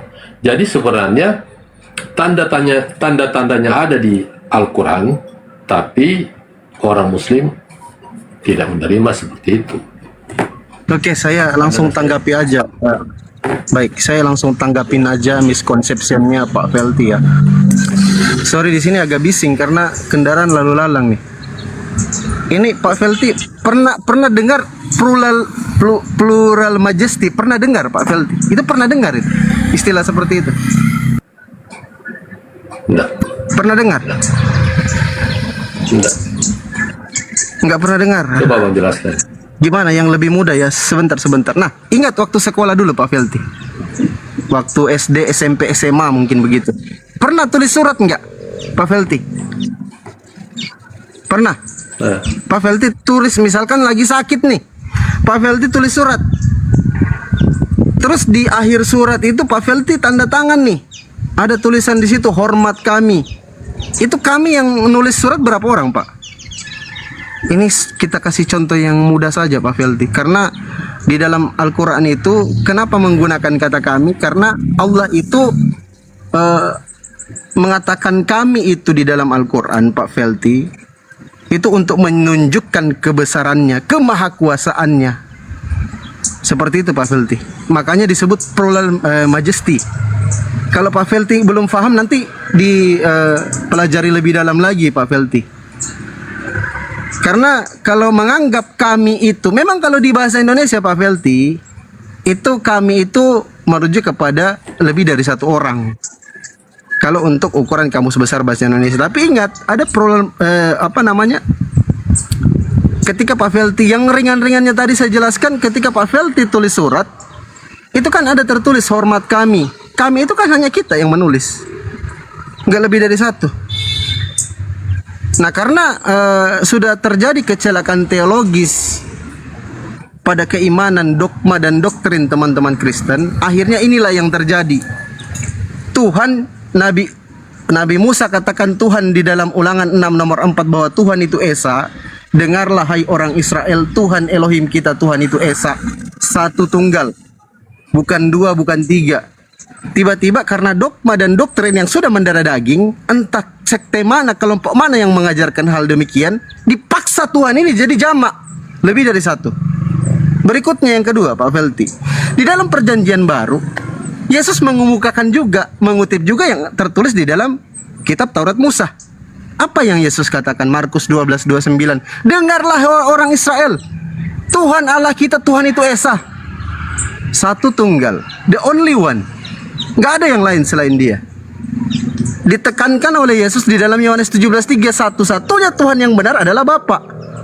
Ini Ulangan 6:4, Markus 12:29 ini sebenarnya sejalan.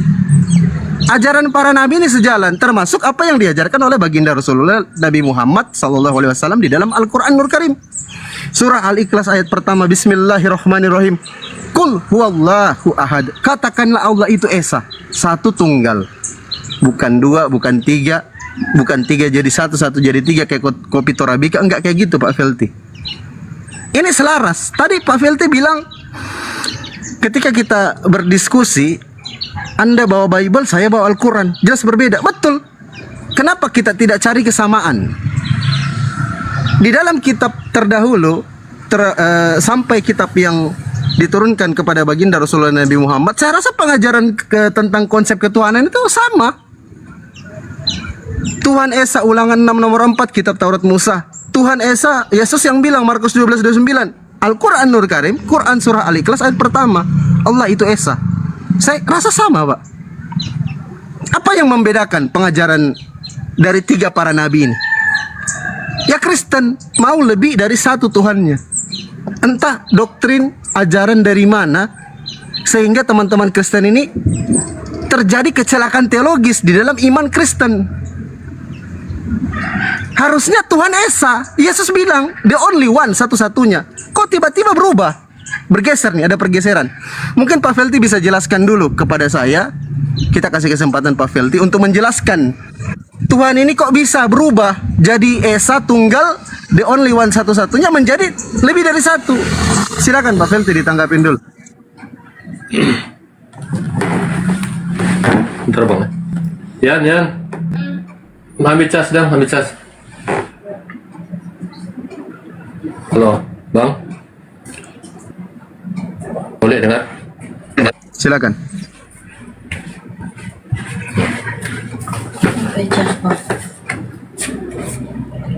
Bang, kalau kita baca dalam kitab Taurat, Allah itu pakai nama Allah, Allah itu pakai nama Tuhan. Kalau baca di Keluaran 6 ayat 1 itu, tetapi namaku Tuhan, aku belum mengatakannya, seperti itu. Jadi ayat Alkitab menyatakan sembahlah Allah Israel. Gimana tadi bang? Maksudnya begini, dia ada nama Allah, dia ada nama Tuhan. Ada dua nama yang diperkenalkan di situ. Sebenarnya dia itu Allah, tapi sebenarnya dia juga itu Tuhan. Jadi dia memakai nama Allah, dia memakai nama Tuhan. Kalau menurut Keluaran 6 ayat 1. Nah, Tuhan itu Esa, yang Esa itu yang disebutkan adalah Tuhan. Tapi kan dia tidak bilang Allah. Nama Tuhan itunya yang Esa, Bang. Seperti itu. Jadi bukan dikatakan Allahnya itu Esa. Kalau kita baca ayat Alkitab, bukan bilang Allah itu Esa. Yang dikatakan di ayat itu adalah Tuhan itu yang Esa. Seperti itu, Bang. Saya tanggapin Pak Felty ya, memang teman-teman kalau kita itu nggak boleh typing kayak gitu, ngarang bebas nggak boleh, ngarang indah nggak boleh typing kayak gitu. Kita hargain pendapat Pak Felty, walaupun beliau mengungkapkan pendapat berdasarkan ketidaktahuan, kita pahami, harus pahami itu, karena beliau kan bukan sarjana teologi. Mungkin juga bukan pastor Roma atau pendeta, karena beliau tidak belajar teologi. Beda kayak kita kan belajar teologi nih. Walaupun nggak lama, berbulan-bulan saja kita tapi tetap kita belajar teologi. Nah, tadi yang saya mau sampaikan nih kepada Pak Felty. Pak, Tuhan itu Pak, itu gelar, bukan nama. Saya ulangin, Tuhan itu gelar ditujukan kepada yang menciptakan langit dan bumi, penguasa, dan dia tidak diciptakan, itulah Tuhan, Mbak. Sementara Allah itu adalah nama Tuhan. Allah itu namanya. Kalau di dalam Islam. Kalau di dalam Kristen, Yesus itu nama Tuhannya. Oke? Nggak mungkin Tuhan gelar, tiba-tiba gelar itu jadi nama. Nggak mungkin kayak gitu, Pak. Nanti Bapak cross check saja Kamus Besar Bahasa Indonesia kalau Bapak mau belajar. Saya ulangin lagi Pak ya. Terakhir nih saya sampaikan kepada Pak Felty. Kalau bisa lebih jauh menyelam lagi Pak. Kalau bisa mainnya lebih jauh lagi. Jangan hanya di situ-situ saja Pak Felty. Di dalam Kamus Besar Bahasa Indonesia, Tuhan itu adalah gelar. Di dalam Kamus Besar Bahasa Indonesia, Kamus Oxford dan Sumber Katolik, Allah itu adalah nama Tuhan. Dalam bahasa Arab, namanya Allah. Kalau Pak Felty ada kamus di situ, ada Bible di situ, coba di cross check dulu deh. Satu di dalam Amos 5 nomor 27. Kalau Bible-nya ada di situ, coba cross check. Amos 5:27, Allah itu namanya. Coba di cross check dulu deh. Silakan Pak Felty. Kita sembari menunggu Bang Juma ya teman-teman. Amos 5 nomor 27 Pak Felty. Kabur, Bang. Amos 5:27. Coba Abang bilang. Abang bilang apa? Ini- Dibaca dulu deh, coba dibaca tadi dulu, bisa. dibaca dulu. Tadi Dibaca dulu coba. kasih ayat tadi. Amos 5:27, Pak Felty baca dulu. Yan, pinjam HP. Apa? Pinjam RMPP.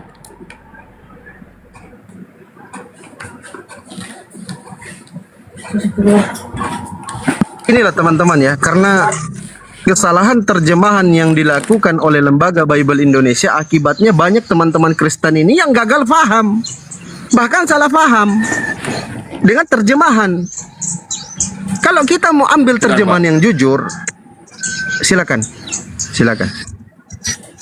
Amos 5 ayat 7, hai kamu yang mengubah keadilan menjadi ipuk dan yang 5:27, mengumpaskan kebenaran Pak Felty. Hah? Amos 5:27. 27. Amos 5 ayat 27. Dan aku akan bawa kamu ke dalam pembuangan jauh ke seberang Damsik. Firman Tuhan yang namanya Allah semesta alam. Sudah. Namanya Pak, siapa namanya? Namanya Tuhan. Tuhan Pak. Tulisannya di situ apa Pak?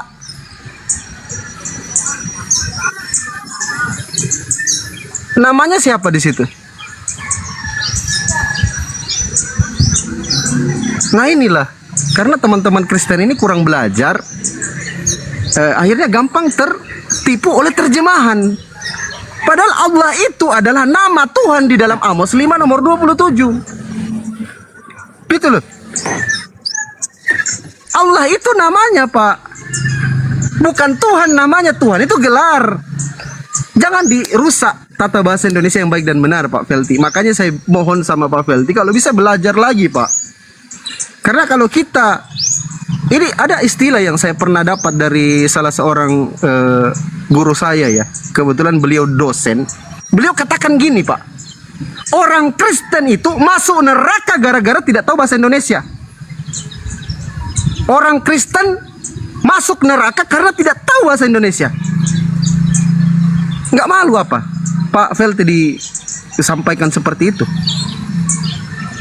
Kenapa? Karena nggak paham bahasa Indonesia. Masuk neraka gara-gara bahasa Indonesia, coba. Innalillahi wa inna ilaihi rojiun.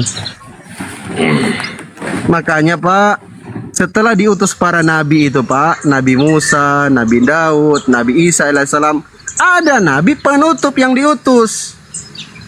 Siapa namanya? Baginda Rasulullah Nabi Muhammad SAW, untuk menyempurnakan seluruh ajaran yang diajarkan oleh para nabi yang diutus oleh Tuhan.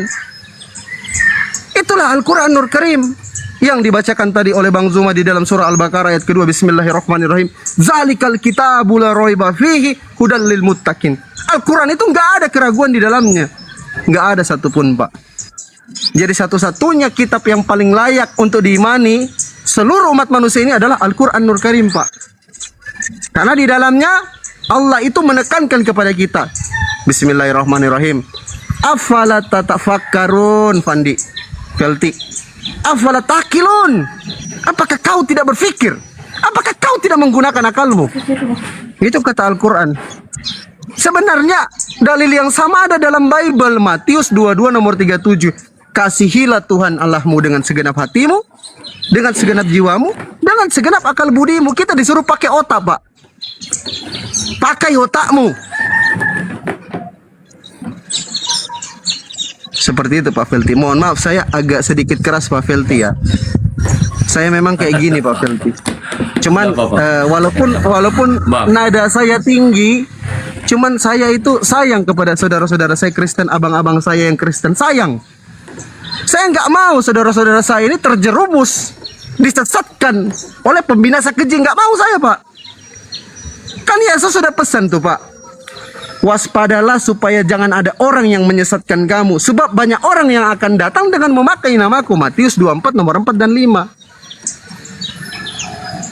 Matius 24 nomor 4 dan 5. Bapak Felti mungkin kalau saya narasi, Pak Felti juga di cross check. Jangan sampai salah ini Bang Fandi ini, Pak dosen ini. Jangan sampai salah narasinya. Coba di cross check kembali Matius 24 nomor 4 dan 5. Yesus sudah warning, Yesus sudah pesan, Yesus sudah wanti-wanti. Hati-hatilah, waspadalah, nanti akan ada orang yang datang menyesatkan kamu. Kenapa berubah nih? Konsep ketuhanan yang tadinya Esa satu tunggal, tiba-tiba berubah menjadi 3 jadi 1, 1 jadi 3. Kenapa seperti ini?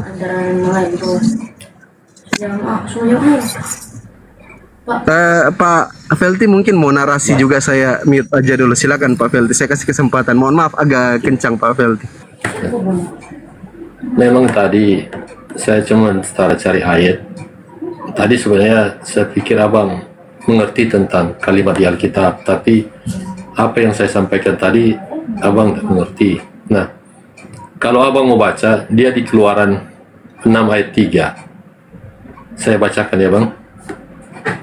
Keluaran 6 ayat 3 yang saya sampaikan tadi ini bang. Aku telah menampakkan diri kepada Abraham, Ishak dan Yakub.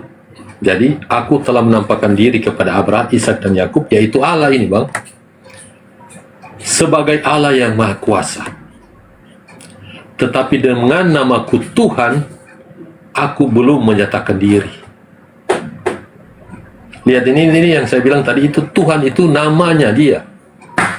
Nah, kalau abang artikan itu gelar ya terserah menurut kamus bahasa Indonesia. Tapi ini ayat mengatakan begini.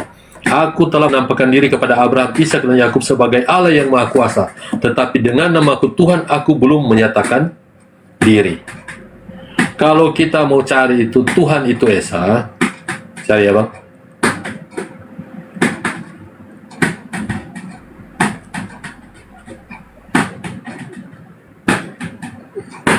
Tuhan itu Esa.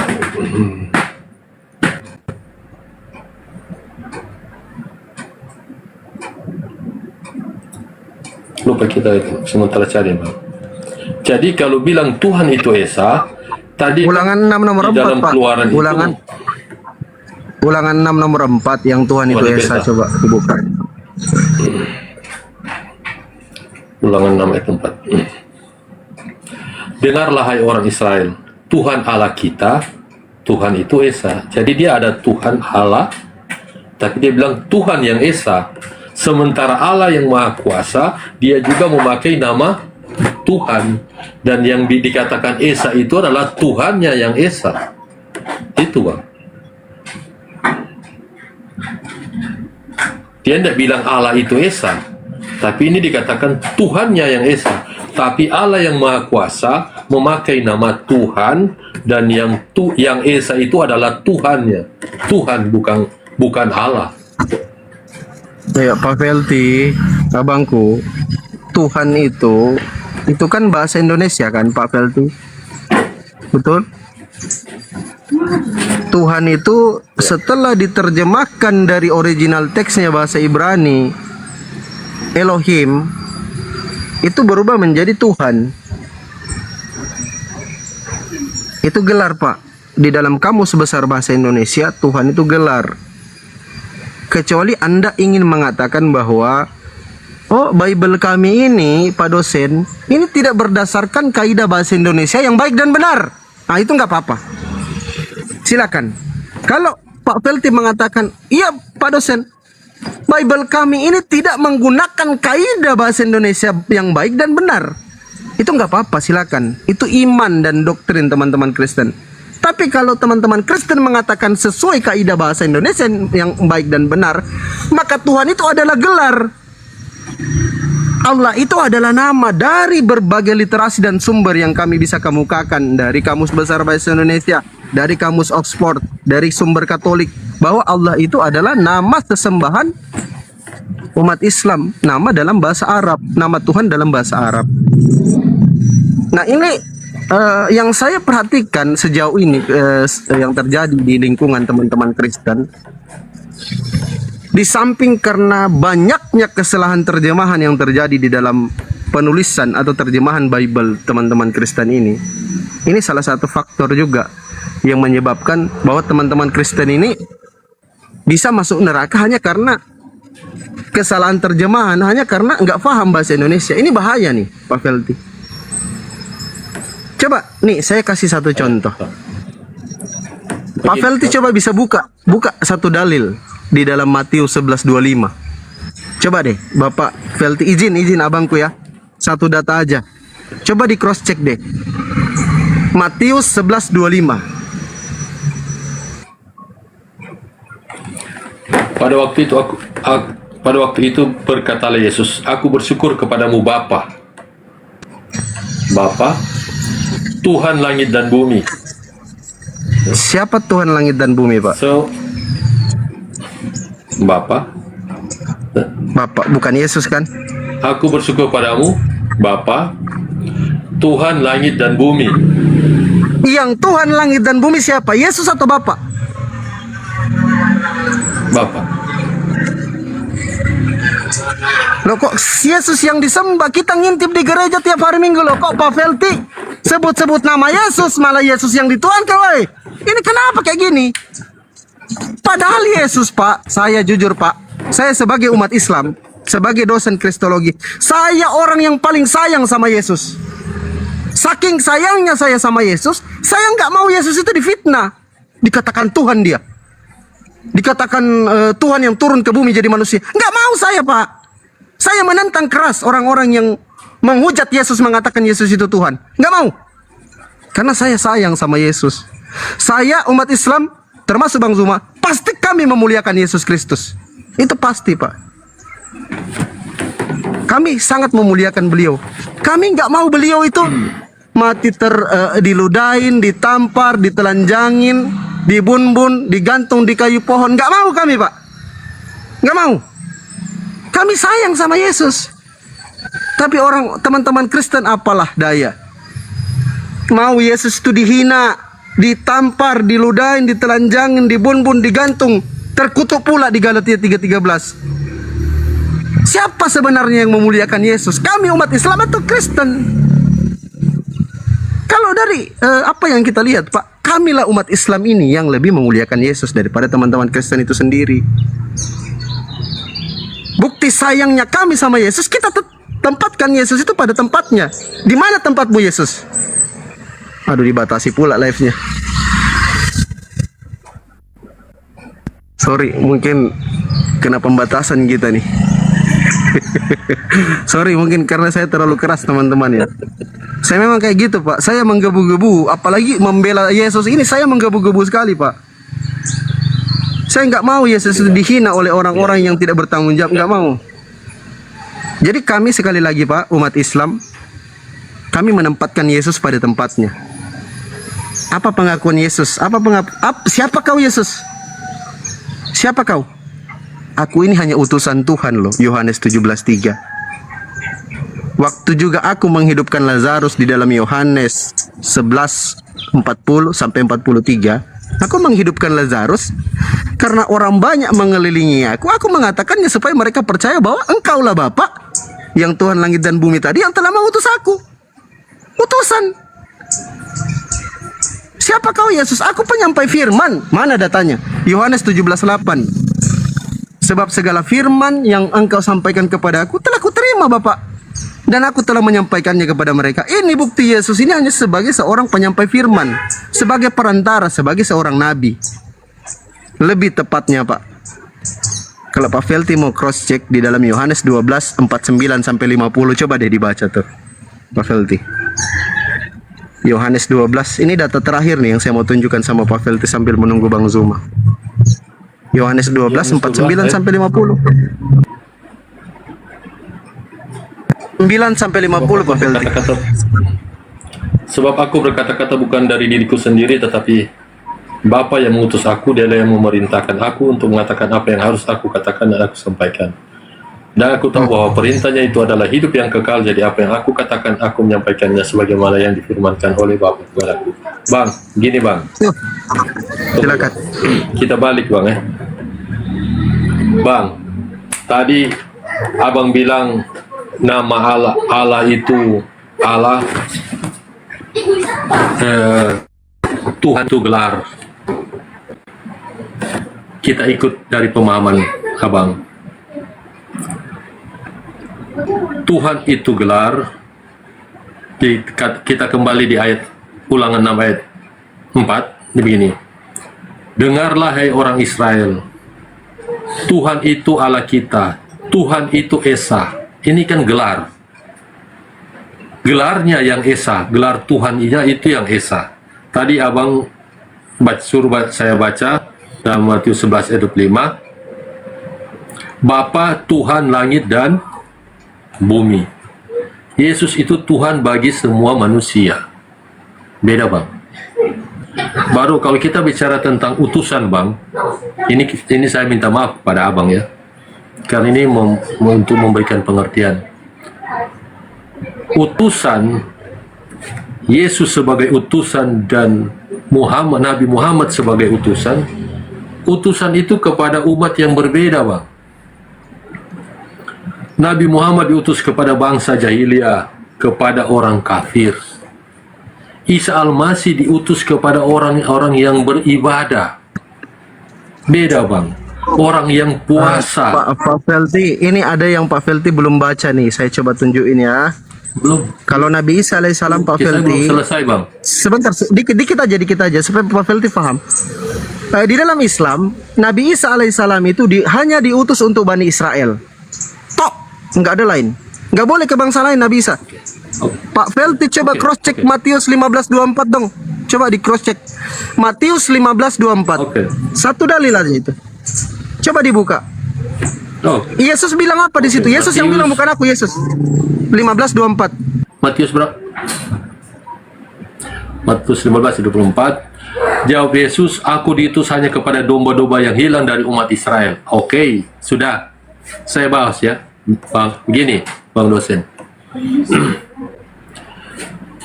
Kembali saya katakan, Nabi Muhammad diutus kepada bangsa jahiliyah. Isa Al-Masih diutus kepada orang yang beribadah, berpuasa, memberikan persembahan, menyembah kepada Allah, satu-satunya Allah, menyembah kepada. Beda dalam pengutusan, Bang.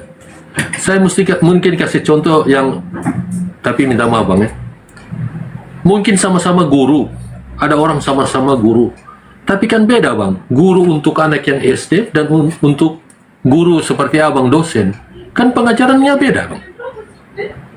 Jadi kalau mau samakan pengajaran Nabi Muhammad kepada bangsa jahiliyah dengan pengajaran Isa Al-Masih kepada orang yang sudah taat beragama, itu beda jauh, Bang. Kalau guru itu saya umpamakan, masa guru yang mengajar SD dengan yang mengajar mahasiswa sama? Beda pengajaran, beda pengertian.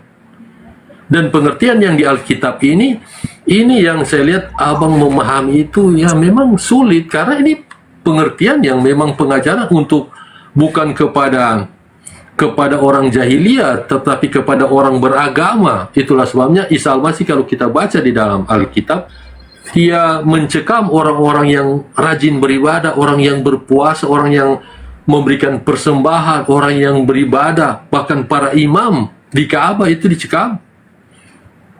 Beda pengajaran itu, Bang. Oke, bisa saya tanggapin Pak Felty. Oke.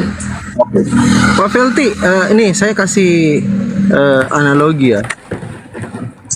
Kalau misalkan Kejurda tahu Pak, kejuaraan daerah, tahu?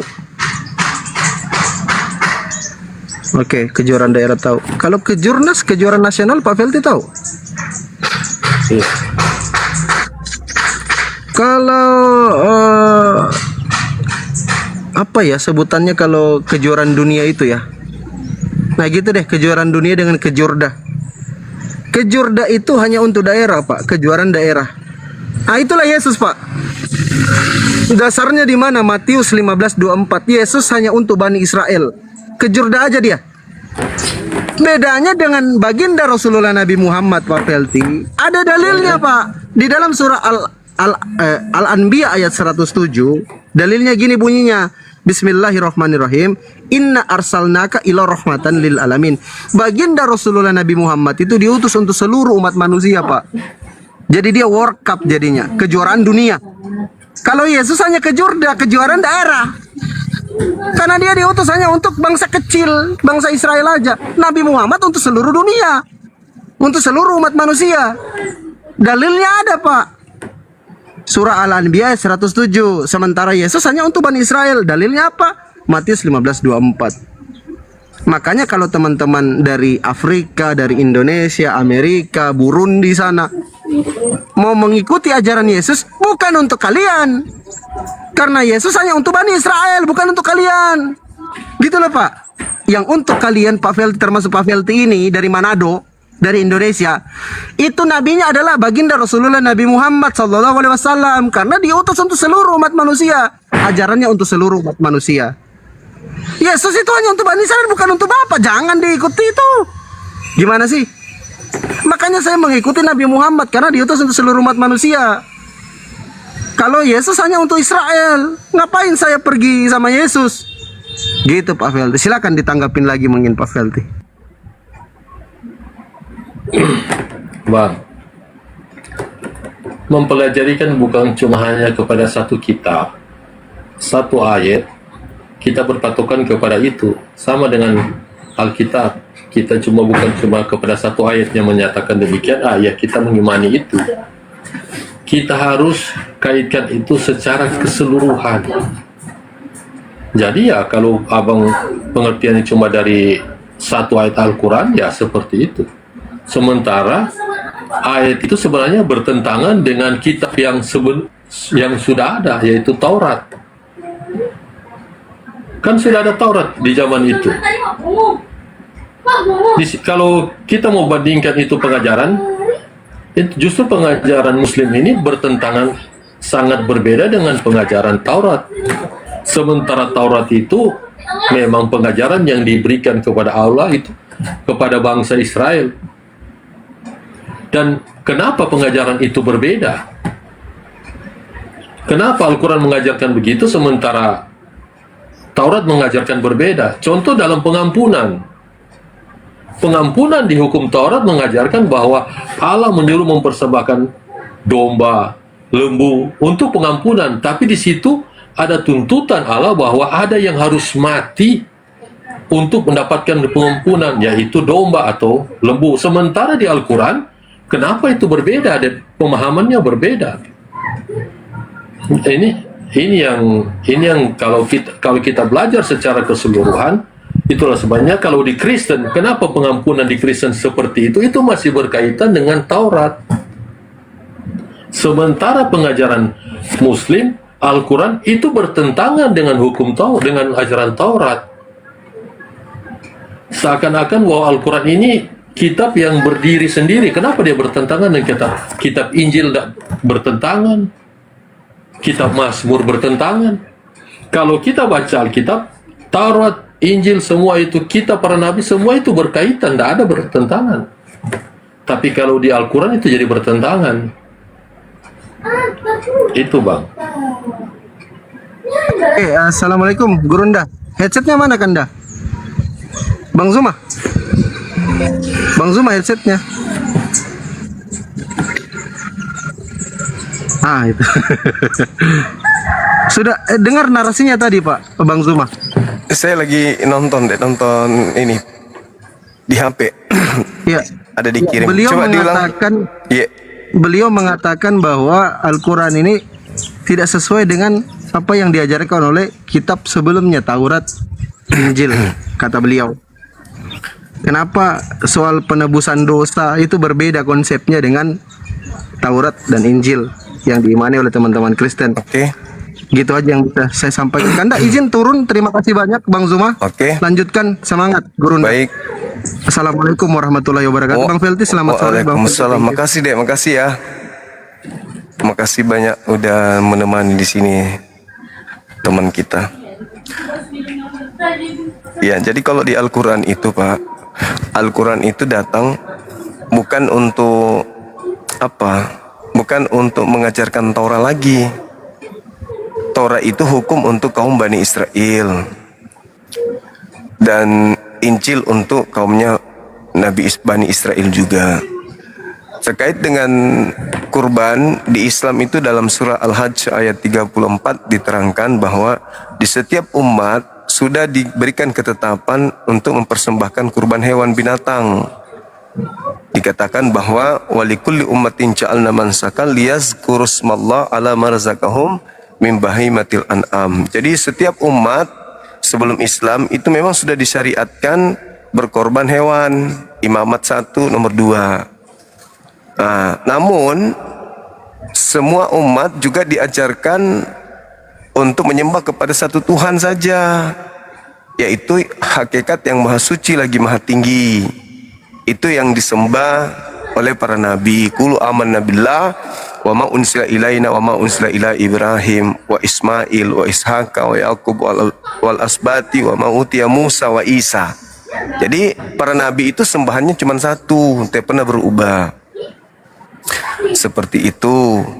Jadi kaum terdahulu tidak ada yang mempersembahkan Tuhan, apalagi yang mempersembahkan sembahan Tuhannya, enggak ada. Persembahan manusia aja enggak kepada Tuhan, itu enggak ada. Nah, sedangkan kalau berbicara Torah Yeremia 8 nomor 8, di situ dikatakan bagaimanakah engkau mengatakan bahwa engkau bijaksana, kami mempunyai Taurat Tuhan. Bukankah sesungguhnya pena palsu, penyurat palsu telah membuatnya menjadi bohong? Itu jadi Taurat tidak bisa lagi dijadikan sebagai landasan, karena Taurat itu sendiri yang kitab Tanak itu sendiri yang menjelaskan bahwa Taurat itu sudah bercampur aduk dengan kebohongan, tidak murni lagi. Dan sekali lagi saya katakan, Taurat itu hanya berlaku pada zamannya dan hanya berlaku kepada kaum tertentu. Tidak bisa diberlakukan kepada seluruh umat manusia karena tidak relevan. Tidak relevan untuk diberlakukan Taurat itu kepada zaman sekarang ini untuk seluruh umat manusia. Itu hanya untuk kepada Bani Israel dan Bani Yehuda saja. Sesuai Yeremia 31 sampai 33. Aku akan mengadakan perjanjian baru dengan Bani Israel dan Bani Yehuda, yaitu aku akan menanamkan Taurat ke dalam batin setiap mereka. Kepada Bani Israel saja dengan Bani Yehuda, kepada kita tidak. Begitu Bang, silakan. Yang jadi masalahnya begini Bang, Ya, ini kan Taurat yang diberikan Tuhan kepada orang Israel. ya, Kalau Abang sampaikan ada perubahan kepada Taurat, berarti kitab Allah itu tidak bisa dijaga oleh Allah. Itu. Tapi begini Bang, kenapa pengajaran Taurat itu berbeda dengan praktek yang dilakukan oleh Muslim menurut ajaran Al-Quran? Taurat mengajarkan ketika seorang melakukan dosa yang tidak disengaja, maka dia perlu mempersembahkan korban. Ini kan korban penghapusan dosa, pengampunan dosa itu Allah mengajarkan kepada orang Israel seperti itu, dipersembahkan korban. Dan di situ ada yang harus mati. Dan kalau itu dikaitkan dengan pengajaran Kristen, itu masih berkaitan. Sementara pengajaran Muslim, kenapa Allah yang di Israel itu berbeda dengan Allah yang diajarkan oleh Al-Quran? Allah di Israel mengajarkan bahwa pengampunan dosa itu harus ada yang mati, baik itu domba, lembu, atau kambing, untuk pengampunan dosa. Nah di Muslim, itu tidak ada pengajaran itu. Kenapa berbeda? Kenapa Allah yang di Israel yang mengajarkan itu berbeda dengan Allah yang diajarkan oleh Al-Quran? ya. Sebenarnya kalau pertanyaan seperti itu, berarti dengan kata lain, Tuhan yang ada di Israel dan Tuhan yang ada di Kristen itu beda. Tuhan yang ada di Israel itu minta korban binatang, sedangkan di Kristen korbannya manusia atau Tuhan. Itu sudah berbeda. Sedangkan korban yang ada di Israel dengan korban yang ada di Islam sama-sama binatang. Apa yang membedakan? Syariat hukum-hukum yang datang kepada Bani Israel adalah syariat yang mengikat Bani Israel. Makanya ketika Musa menyeru, wahai Bani Israel, wahai orang-orang Israel, kan dia tidak pernah mengatakan ya Bani Adam, Ben Adam, kan tidak pernah. Ben Adam tidak pernah. Tapi Bani Israel, Bani Israel. Yesus juga begitu, Bani Israel, Shema Israel. Tidak pernah dia mengatakan ya ayuhan nas, ya Bani Adam, itu enggak pernah. Kita harus memahami dalil-dalil itu. Nah, sedangkan aturan yang datang kepada Nabi Musa dan juga Nabi Isa, itu aturan yang mengikat untuk Bani Israel pada masa tertentu saja. Ketika Nabi Muhammad itu datang, umatnya Nabi Musa, umatnya Nabi Isa itu diseru, ya ahlal kitab, qad ja'akum rasuluna yubayyinu lakum katsiran mimma kuntum tukhfuna minal kitab wa yafuna an katsir qad ja'akum minallah nur wa kitabum mubin. Wahai orang yang dulu diberi kitab Torah, diberi kitab Injil, Mazmur, sekarang ini telah datang kepadamu Rasulku Nabi Muhammad untuk menjelaskan dari isi kitab yang kalian sembunyikan dan tidak juga menjelaskan sebagiannya. Sungguh telah datang kepada kalian cahaya, yaitu Nabi Muhammad, dan kitab suci yang menjelaskan, yaitu Al-Quranul Karim. Yahdi bihi man ittaba ridwanahu subulas salam wa yukhrijuhum minaz zulumati ilan nur biizni. Dengan Al-Quran itu Allah Tuhanmu menunjukkan orang-orang yang mengikuti keridaannya kepada jalan keselamatan, mengeluarkan mereka dari berbagai kegelapan menuju cahaya dengan izin Allah, dan menunjukkan kepada mereka jalan yang lurus. Jadi Al-Quran datang menyeru orang-orang Israel untuk beriman kepada Nabi Muhammad dan beriman kepada Al-Quran. Tinggalkan yang lama.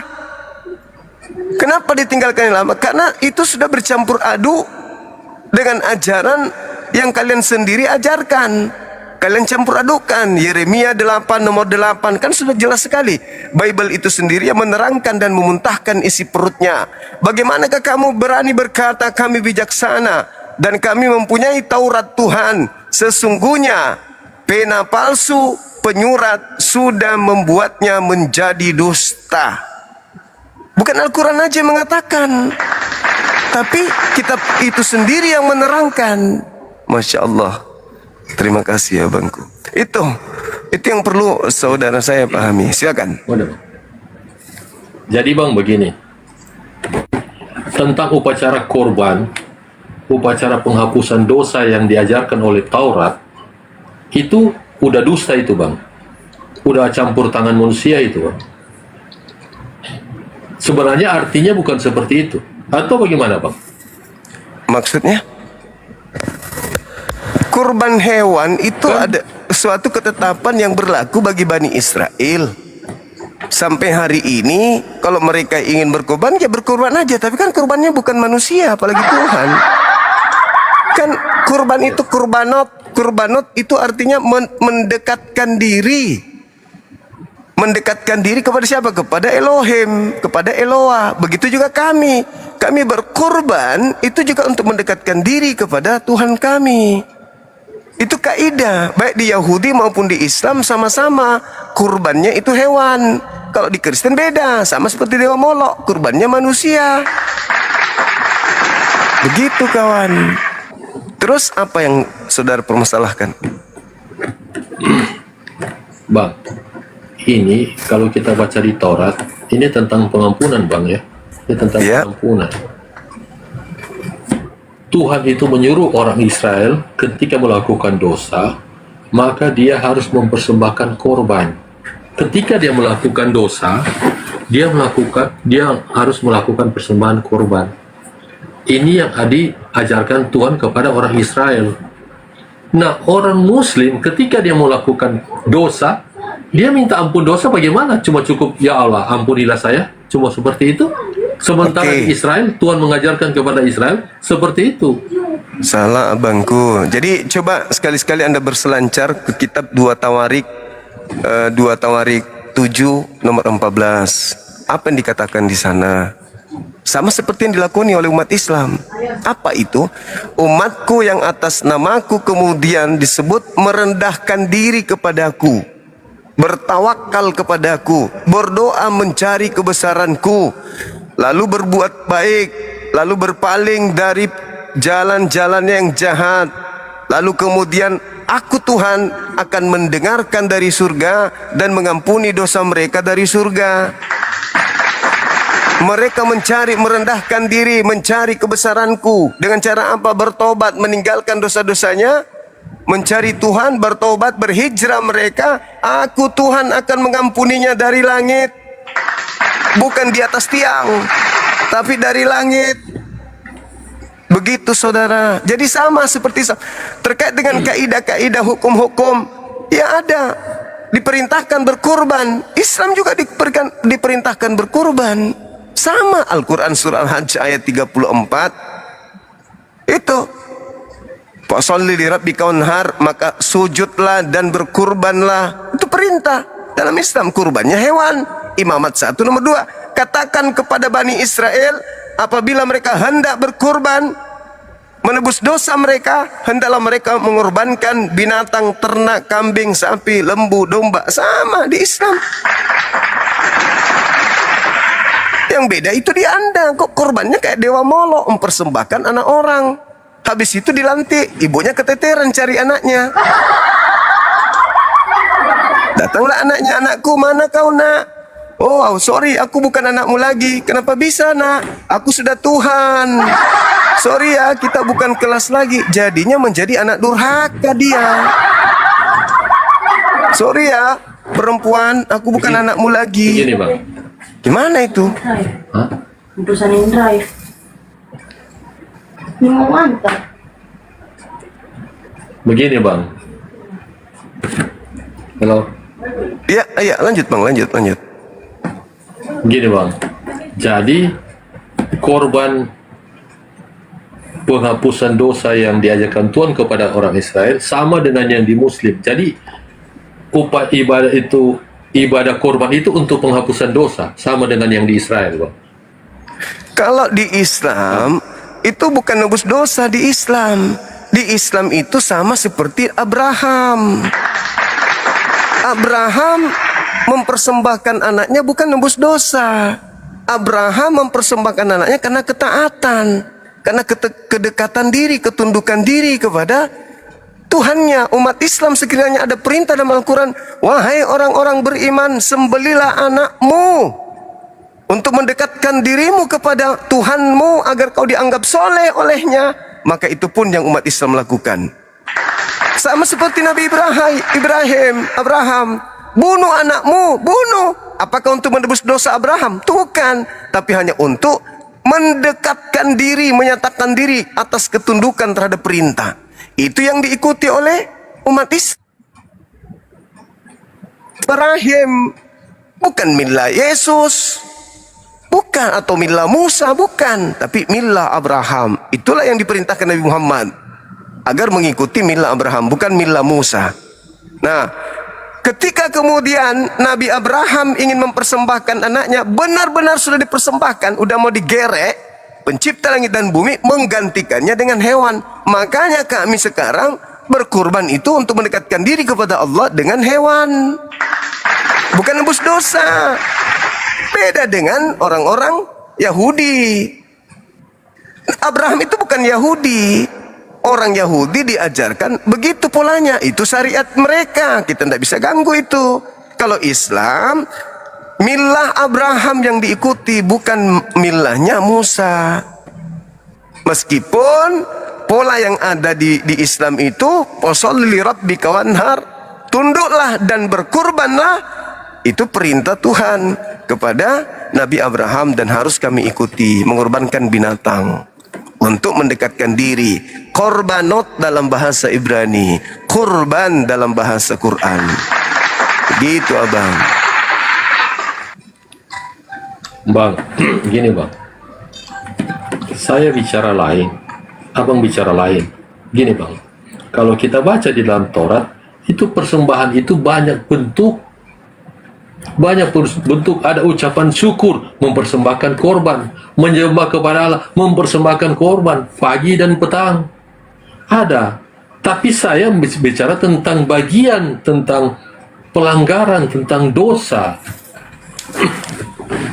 Yang abang bicarakan itu memang untuk persembahan. Ibadah di zaman itu memang seperti itu. Perlu ada penyembahan kepada Allah. Dan ketika menyembah kepada Allah, Allah menginginkan untuk dipersembahkan korban. Ada yang harus mati di situ bang.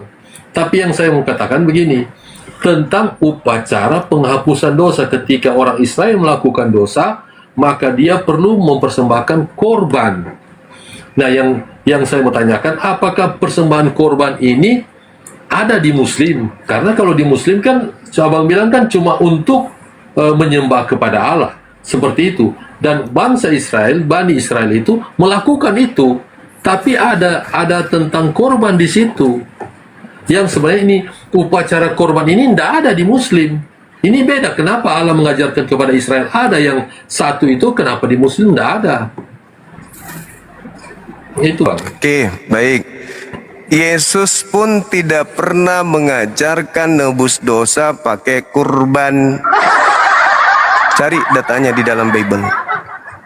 Ada? Yesus mengajarkan bertobatlah, bertobatlah, bertobatlah, bertobatlah, bertobatlah, bertobatlah, bertobatlah, bertobatlah, bertobatlah, bertobatlah. Itu ajaran Yesus. Saya katakan kepada saudara, dari tadi saya katakan kepada saudara ya, polanya di dalam kitabnya orang Yahudi menebus dosa itu, misalnya di dalam kitab Mazmur atau 2 Tawarik 7:14, Mazmur 32 nomor 5, Mazmur 41 nomor 5, Mazmur 69 nomor 5, Yesaya 55 nomor 6 nomor 7. Semua perintah-perintah itu untuk bertobat.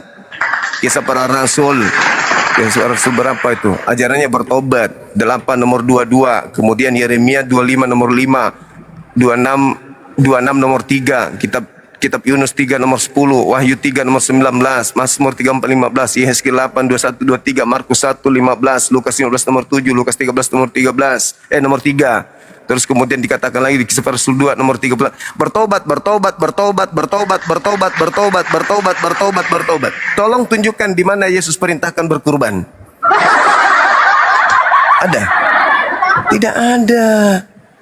Jadi jangan Anda memaksakan syariat yang datang kepada Bani Israel harus sama seperti yang ada dalam Islam. Jangan.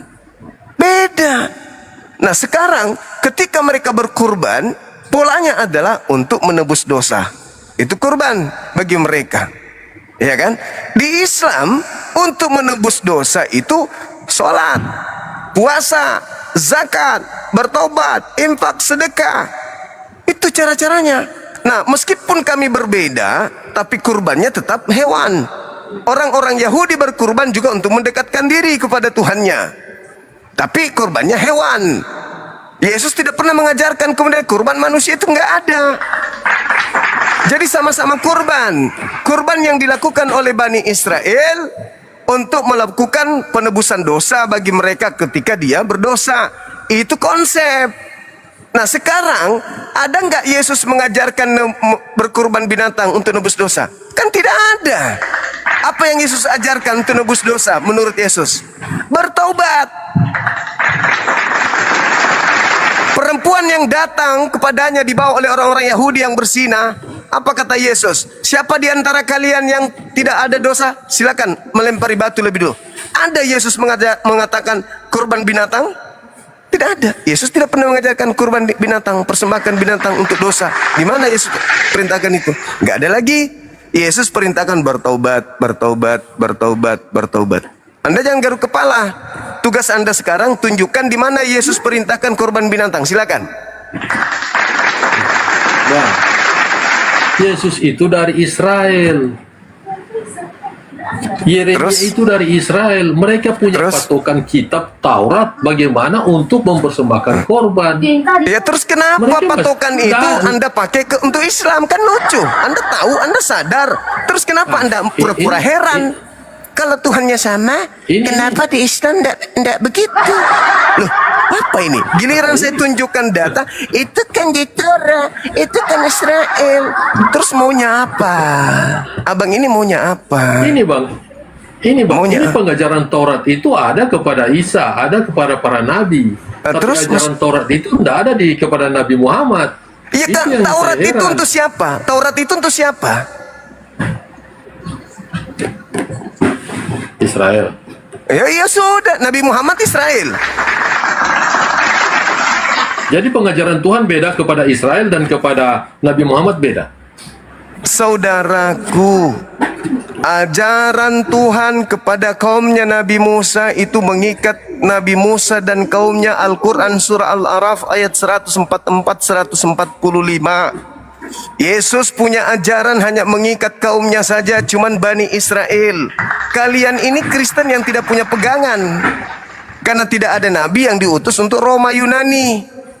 Tidak ada kitab dari Elohim yang diutus untuk orang-orang Kristen, nggak ada. Kalau kami jelas, pencipta langit dan bumi mengutus Nabi Muhammad untuk kami, mengutus wahyu Al-Quran untuk kami. Ya kalian apa yang diutus kepada kalian? Nggak ada. Selain mengambil terjemahan kitab Yahudi, lalu kemudian mengumpulkan kitab-kitab tulisan-tulisan orang yang sesuai dengan ajaran pagan Romawi Yunani. Itulah yang kalian loloskan, itulah yang kalian pakai hari ini. Ada nggak hukum-hukum, abang? Ada nggak hukum dari Elohim? Sebagaimana hukum datang kepada Bani Israel, datang kepada Bani Ismail, datang kepada Bani Adam Islam, dengan yang datang kepada Kristen. Ada nggak hukum Elohim yang datang kepada Kristen? Ada nggak? Sama. Ada nggak? Sama bang. Ini yang Apa yang sama? sama. Apa yang sama? Yang saya tanya, Nabi Musa dan kaumnya menerima Torah. Kristen menerima apa? Ada Torah. Torahnya itu untuk Bani Israel, Bang. Yeremia 31, nomor 32, 33, Ulangan 33, nomor 1, nomor 2, nomor 3, nomor 4, Ulangan 5, nomor 1, nomor 2, nomor 4. Hukum Taurat itu adalah milik kepunyaan Bani Yakub. Gitu loh. Kristen, Pak Biabe. Kristen ini nggak ada urusannya dengan kitabnya orang Yahudi. Saudara hanyalah penumpang gelap yang menganut ajaran Roma Yunani. menempelkan diri kalian ke sono dengan menggunakan terjemahan kitabnya agama lain.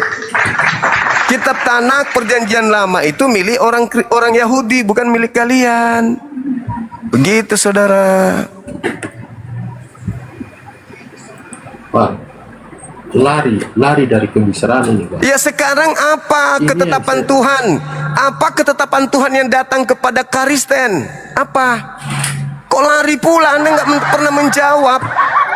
Ketetapan Tuhan yang datang kepada Katolik, Protestan, Advent, Mesianik, Saksi Yehova, apalagi Ortodoks. Apa ketetapan Tuhan dari agama-agama yang saya sebutkan tadi? Ada? Ada. Coba ada di mana? Apa nama kitabnya? Apa nama kitabnya dan siapa nabinya? Mana deh? Mana deh? Coba. Apa nama kitab yang berasal dari Elohim yang untuk orang-orang Kristen ini, sekte-sekte Kristen ini? Ya, silakan. Dan siapa nabinya yang datang kepada kalian orang-orang Kristen ini? Silakan. Seperti itu ya, Bang. Iya, Saya cari, Bang, ya. silakan. Saya lanjut nonton film kalau gitu. Bentar, Bang. Cuman 1 menit, Bang, udah dapat.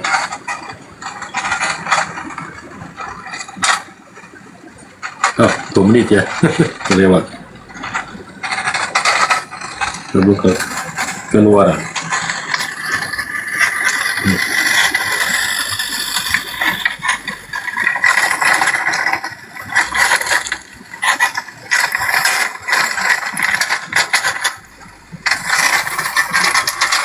Dan setelah itu ya, silakan. Kita Apa yang Anda ingin katakan sekarang? cuma Coba. yang kita dapat di Keluaran 12 ayat 9, tapi ini yang cepat. 7 hari Keluaran lamanya tidak boleh ada ragi dalam rumahmu, Keluaran berapa? sebab setiap orang yang makan 12 ayat 19. Oke. Silakan. Atau Keluaran 12 ayat 48, boleh juga. Ya. Dikatakan sini, Keluaran 12 ayat 48, tetapi apabila seorang asing yang telah menatap padamu dan merayakan Paskah bagimu, ini ada orang asing ini, Bang, bukan Bani Israel. Oke. Terus. Di Israel itu sudah ada Bani Israel, sudah ada orang Israel, orang asing yang bukan Bani Israel. Tapi dia mengikuti ketetapan Tuhan di situ. Terus hubungannya dengan Abang Kristen? pertanyakan kita dari mana? Iya. Anda Kristen harus dari belajar mana? lagi nih. Kita Oke. ini orang asing. Oke. Kita Anda orang ada di asing situ? yang mengikuti. Oke. Anda ada Kita pada ini saat orang asing yang Iya. mengikuti. Iya, itu ero nu terserah nu lah. Sekarang permasalahannya itu berbicara orang asing yang hidup di tengah-tengah Nabi Musa dan Harun, betul?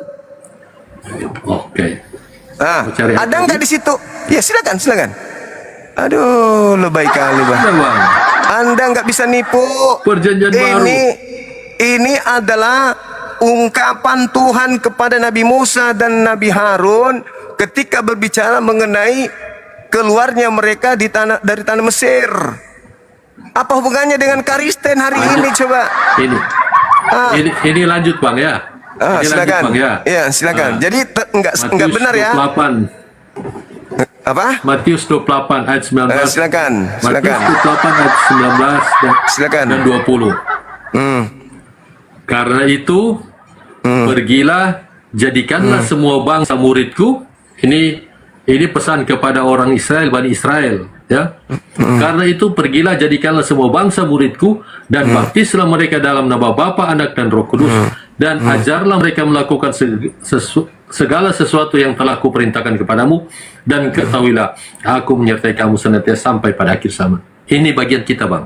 Kita Oke, saya tepuk tangan untuk itu. Oke, Bang. Bang, gini, Bang. Bang, pembicaraan begini. Yang saya heran dengan Muslim begini. Kenapa Tuhan yang mengajar kepada orang Israel melalui Taurat berbeda dengan Tuhan yang mengajarkan kepada orang Muslim? Kenapa Anda mengatakan berbeda? Kenapa Anda mengatakan berbeda? Dengan apa yang saya lihat. Ya, apa? Kenapa Anda Pengajaran mengatakan orang berbeda? Israel seperti tadi. Kenapa tuh? Kenapa? Karena ajaran-ajaran yang di Taurat itu tidak ada di Islam, di Muslim. Loh, Anda kok Contoh, ketika saya diskusi dengan orang bukan penyakit jiwa kan ini? Iya kan? Sekarang kalau saya tanya balik kepada Anda, apakah Tuhannya Kristen dan Tuhannya Yahudi sama? Sama. Oke, Yahudi ibadah hari Sabtu, kamu ibadah Minggu. Yahudi tidak makan babi, ibadah kamu hari makan Sabtu, babi. Bang. Saya tidak tanya Advent. Saya itu- tidak makan babi, dengarkan. Saya tidak tanya Advent Anda. Yang saya tanya adalah agama Kristen mula-mula yang kalian pelintir menjadi Advent. Catat itu. Oke? Sekarang tempat ibadahnya orang Yahudi di sinagoge. Kamu di gereja. Sama. Sama enggak? Orang Yahudi tidak pernah mengkitabkan perjanjian baru. Kalian mengkitabkan perjanjian baru. Orang Yahudi tidak pernah merasulkan Paulus. Kalian merasulkan Paulus. Ingat, Advent itu berdiri baru 200 tahun kurang lebih. Catat itu dulu. Atau perlu saya jari tentang sejarah Advent. Advent itu berdiri karena kekecewaan orang-orang di dalam yang tadinya beragama Kristen. Tapi melihat ternyata kok kenapa kita beragama Kristen, kitabnya orang Yahudi, di situ dilarang makan babi, di situ disuruh sabat, kenapa kita jadi Minggu, kenapa tidak bersunat, kenapa kita tidak kemudian jangan makan babi. Disitulah kemudian orang-orang Kristen ini membuat agama baru lagi, menyamakan dirinya dengan Yahudi. Pret. Yahudi palsu, kalianlah itu Advent. Yahudi palsu yang dinubuatkan, yang diceritakan dalam Wahyu 3 nomor 9. Yang bukan Yahudi mengaku Yahudi adalah jemaat setan. Baca itu kitab. Jadi Advent itu dikatakan jemaat setan. Coba Anda baca Wahyu 3 nomor 9. Benar nggak Advent disebut jemaat setan? Ayo, berani baca? Sudah. Iya, Anda baca dulu Wahyu 3 nomor 9. Di situ jelas dikatakan Advent adalah jemaat iblis. Jadi jangan sok paten. Jangan sok paten, Pak. Jangan sok paten. Advent itu jemaat setan. Baca, kenapa nggak berani baca? Kenapa nggak berani? Ayo baca. Baca. Ya silakan. Wahyu 3 ayat 9. Ya. Lihatlah beberapa orang dari jemaah iblis, yaitu mereka yang menyebut dirinya orang Yahudi, tetapi yang sebenarnya tidak demikian, melainkan berdusta, akan kuserahkan kepadamu. Sesungguhnya aku akan menyuruh mereka datang dan tersungkuri depan kakimu dan mengaku bahwa aku mengasihi engkau. Siapa yang bukan orang Yahudi mengaku Yahudi? Islam atau Advent? Masih mau nyamar jadi iblis? Abang bilang itu Advent. Iya, Jadi abang pasti bilang dong. itu Advent. Saya katakan Advent. Kapan? Ayat Apa? itu kapan? Kapan apa? Abang bilang Advent baru 200 tahun. Yes. Abang bilang Advent baru 200 tahun. Betul sekali. Benar sekali. Advent, Katolik, Protestan, seluruh Kristen yang bukan Yahudi menggunakan kitab Yahudi, seluruhnya jemaat iblis. Adventkah dia, Katolikkah dia, berdasarkan Wahyu 3 nomor 9. Anda baca. Bukan Yahudi, tapi ngaku-ngaku Yahudi. Jemaat apa katanya? Jemaat setan. Ingkar lagi. Padahal sudah tertulis di kitabmu. Ingkar lagi. Mau sampai kapan kalian dongok? Tertulis Sudah. di Wahyu 3. Silakan Anda keluar dari situ. Kalau Anda berani. Kalau Anda bisa, silakan. Keluarkan diri Anda dari jemaat iblis. Silakan. Tadi kan saya sudah bilang kita bagian dari Matius 9. Matius tadi. Saya sudah sampai di puncak kesabaran abangku. Sekarang Anda tunjukkan bahwa kalian itu orang Yahudi. Silakan. Tadi saya bilang tadi di Matius 28 ayat 19 dan 20. Saya tidak Kita minta tidak mengaku itu. Yahudi, Bang. Saya tidak minta Anda kemudian menunjukkan data itu. Tunjukkan kepada saya kalau kalian itu adalah orang-orang Yahudi. Silakan. Bang, saya tidak mengaku sebagai orang Yahudi, Bang. Lalu Saya siapa? sebagai orang Manado, Lalu kenapa orang ada Indonesia. kitabnya? Lalu kenapa ada kitabnya orang Yahudi dalam agama Anda? Tadi Matius 28 ayat 19 dan 20, kita Oke. bagian di situ. Tapi saya tidak Bagian di mana? Ini yang mengaku. Bagian di mana? Ya, Bagian di mana? Ya, dengar. ya silakan, dengar. silakan. Yaitu mereka yang menyebut dirinya orang Yahudi. Saya kan tidak menyebut diri saya orang Yahudi, Bang. Saya menyebut dari awal saya orang Manado. Iya, Tidak terus? menyebut kalau saya menyebut diri saya orang Yahudi, berarti saya bagian dari ayat ini. Tapi saya tidak menyebut saya orang Yahudi, Bang. Serius itu? Jangan buat abang begitu. Ya, Oke. saya tidak pernah mengaku seperti orang Yahudi. Baik. Tapi ini bang, Oke. ini yang. Oke, Tunggu bang. silakan. Sekarang gantian. Oke. Gantian. Enggak, tunggu dulu. Gantian, Bang. Tunggu dulu. gantian dulu, Bang. Sabar dulu. Orang-orang Kristen oleh Paulus disebut mereka itu adalah Yahudi rohani, betul? Kutanya dulu samamu. Benar enggak? Orang Kristen disebut oleh Paulus pendiri agama Kristen yang nanti dipelintir lagi menjadi Advent. Oke? Ayat. Bilang ayat mana? Saya baca. Roma 2 nomor 28 sampai 29. Roma 2 Ya, silakan. 28 29. Oke. Sebab yang disebut Yahudi bukanlah orang yang lahiriah Yahudi. Yang disebut sunat bukanlah sunat yang dilangsungkan secara lahiriah. Yang disebut tetapi orang Yahudi sejati ialah dia yang tidak nampak keyahudiannya. Tidak nampak, Bang. Ya. Tidak nampak. Siapa itu? Dan sunat ialah sunat di dalam hati secara siapa rohani. itu? Bukan Siapa secara itu? hurufiah. Maka pujian lanjut. Maka pujian baginya bukan datang dari manusia melainkan dari Allah.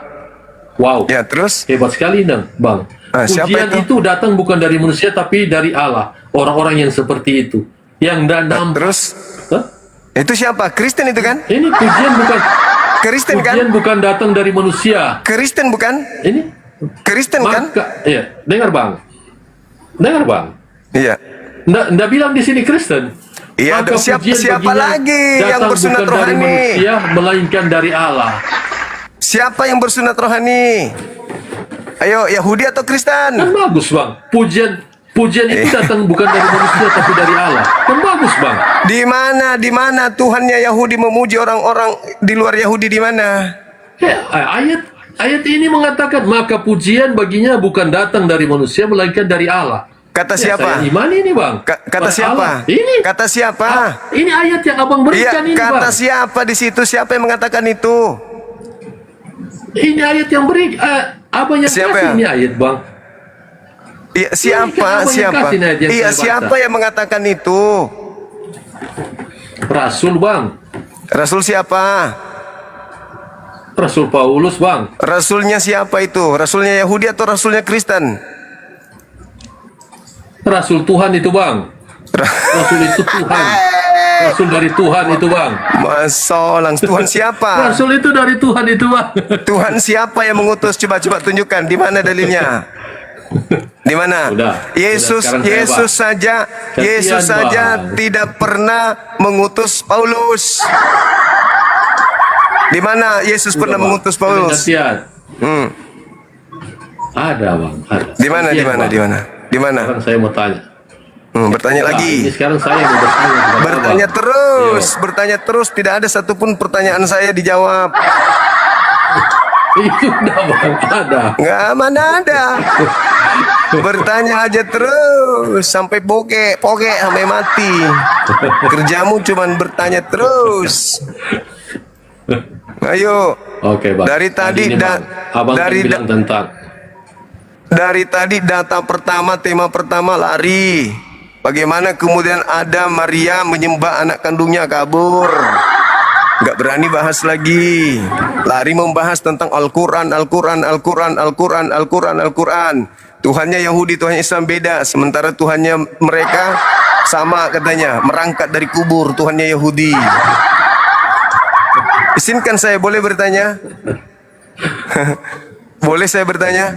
Boleh. Yesus utusan Tuhan kita untuk kan Bani sharing ini Bang. Iya, bukan sharing ini. Bukan sharing. Kalau sharing itu enggak begitu. Jangan Bukan sharing. Anda hanya mencoba untuk menipu publik. Sekarang begini. Saudara coba ketika Yesus mengatakan kepada kaumnya Bani Israel, engkau tidak akan melihat aku lagi sampai engkau berkata diberkatilah yang datang dalam nama Tuhan. Pertanyaan saya, ketika Yesus mengutus orang Israel, Yerusalem seluruhnya, termasuk Paulus, engkau tidak akan melihat aku lagi sampai engkau berkata diberkatilah dia yang datang dalam nama Tuhan. Pertanyaan saya, sampai kapan orang-orang Farisi, orang Yahudi, ahli kitab tidak melihat Yesus sejak hari itu? Sampai kapan? Sampai kematiannya, Bang. Sampai engkau berkata, sudah dijawab sendiri oleh Yesus di situ. Sampai engkau berkata, Anda ngarang lagi. Itulah kelebihan Advent itu begitu. Suka menipu diri sendiri. Saya lebih tahu. Yesus berkata, engkau tidak akan melihat aku lagi hingga engkau berkata diberkatilah dia yang datang dalam nama Tuhan. Pertanyaan saya, ketika ada makhluk asing keluar dari kubur pada hari ketiga, apakah murid-murid atau orang-orang Farisi yang ada pada situ berkata, diberkatilah engkau yang datang dalam nama Tuhan? Berkata atau tidak? Nggak tahu. Nggak. Tidak berkata, berarti yang keluar dari kubur itu bukan Yesus. Gini, Bang. Udah. Sudah. Udah, Bang. Sudah. Tuhan Yesus mengatakan demikian karena ketika dia bangkit dari kubur, dia sudah bukan menampakkan kepada semua orang. Mulai ngaco. Tapi kepada Engkau tidak akan melihat aku lagi. Benar nggak itu? Tidak akan dilihat lagi. Benar nggak? Ya, karena ketika Tuhan Yesus bangkit, berarti- dia tidak menampakkan kepada semua orang. Jadi mereka tidak melihat dia lagi. Jadi yang makan ikan goreng siapa? Yesus. Tapi kan bukan untuk semua orang bisa melihat dia. Engkau, Hanya Yerusalem, orang-orang Yerusalem, seluruh termasuk muridnya, engkau tidak akan melihat aku lagi. Oh. Baca data itu lengkap. Matius 23 nomor 1 sampai 39. Anda baca. Lepaskan dulu doktrin Kristen Anda, Advent Anda. Jangan Anda duduk di situ seakan-akan Anda yang dikatai di situ sama Yesus. Kalian itu penumpang gelap. Anda turun. Saya nggak suka orang bodoh, sombong, bahlul, dongok, tolol. Apalagi sudah tua. Jadi teman-teman sekalian, Yesus berkata kepada Bani Israel, seluruhnya Bani Israel, Yesus katakan, engkau tidak akan melihat aku lagi. Si penipu tadi, dia mengatakan apa? Kepada semua orang, tapi kepada murid-muridnya masih. Inilah kan ya? Inilah orang-orang penipu itu. Yuhadi'unallaha walladzina amanu wa ma yakhda'una illa anfusahum wa ma yash'urun. Karakter mereka seperti iblis, seperti setan, suka melawan apa yang ada di dalam kitab mereka sendiri. Yesus berkata, engkau tidak akan melihat aku lagi. Dipretelin lagi. Itu hanya untuk kampret. Itulah, kita mau ajak kau diskusi baik-baik, tapi otakmu rusak, otakmu robek. Kenapa bisa otakmu robek? Karena kamu menajiskan kemuliaan Tuhan dengan mendudukkan setara dengan makhluk yang keluar dari kuburan. Itulah kau.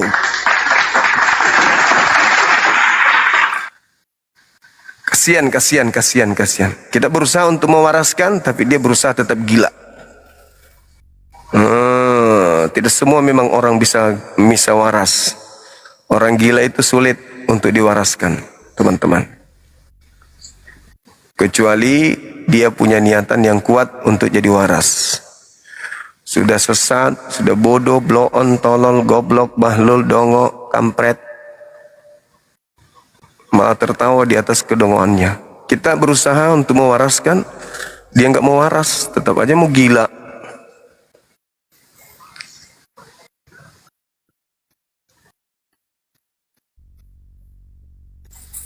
Kita jambak lagi, teman-teman. Kita masih ada waktu 1 jam.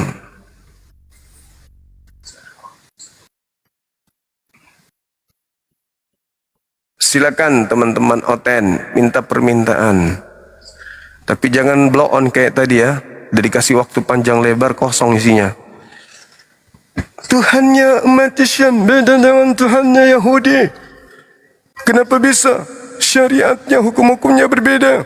Di Islam itu kurban bukan untuk dosa, tapi kurban untuk mendekatkan diri. Sudah kujawab.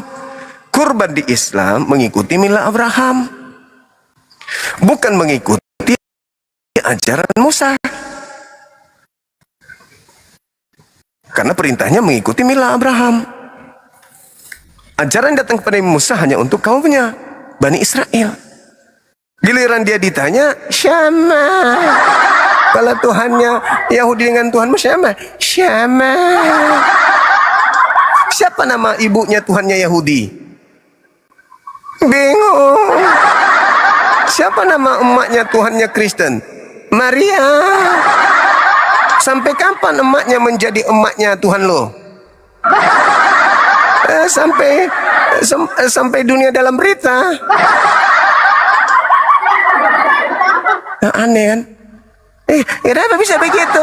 Karena kami Isai rohani. Emosi dia dibilang Wahyu 3 nomor 9. Ngamuk dia. Ya kan teman-teman? Jelas itu.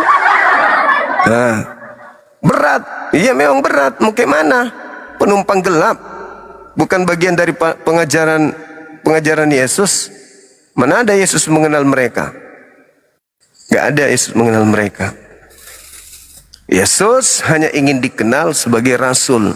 Sebagaimana Al-Quran menjelaskan, manusia suci yang lahir tanpa ayah hanyalah Rasul bagi kaumnya Bani Israel. Dan kedatangannya hanya untuk orang-orang yang sesat dari kalangan Bani Israel. Itu sesuai dengan pengakuannya. Bahkan dikatakan, aku datang untuk orang berdosa. Aku datang bukan untuk orang benar. Ya, kenapa umat Islam tidak beriman kepada Yesus? Ya karena kami orang benar. Yesus datang hanya untuk orang berdosa, ya kalianlah itu. Benar kan? Iya. Yesusnya yang berkata, aku datang untuk orang berdosa, bukan untuk orang-orang benar. Bukan untuk orang benar aku datang, tetapi untuk orang berdosa.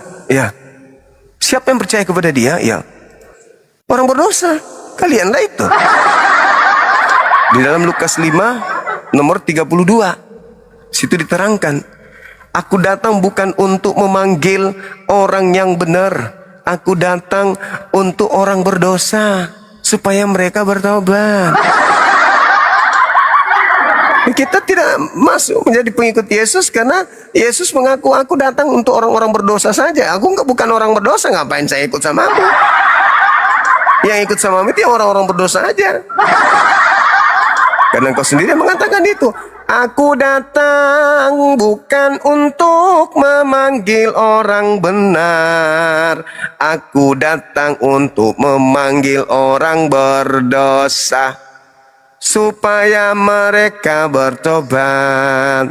Aku datang bukan untuk orang benar. Kita orang benar. Berarti wajarlah kalau kita tidak menjadi pengikutnya. Betul? Betul.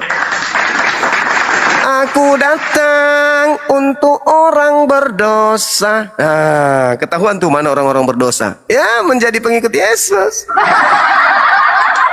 Aku datang bukan untuk orang benar. Yesus datang nih, kita orang benar. Cuekin aja, karena dia datang bukan untuk kita. Kita kan orang benar. Tapi mereka yang tak benar harus jadi pengikut Kristus. Cahayu. Itu dalil. Janganlah ikut bilang, menista. Itu dalilnya.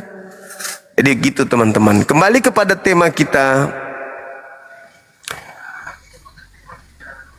Maria melahirkan anak kandungnya.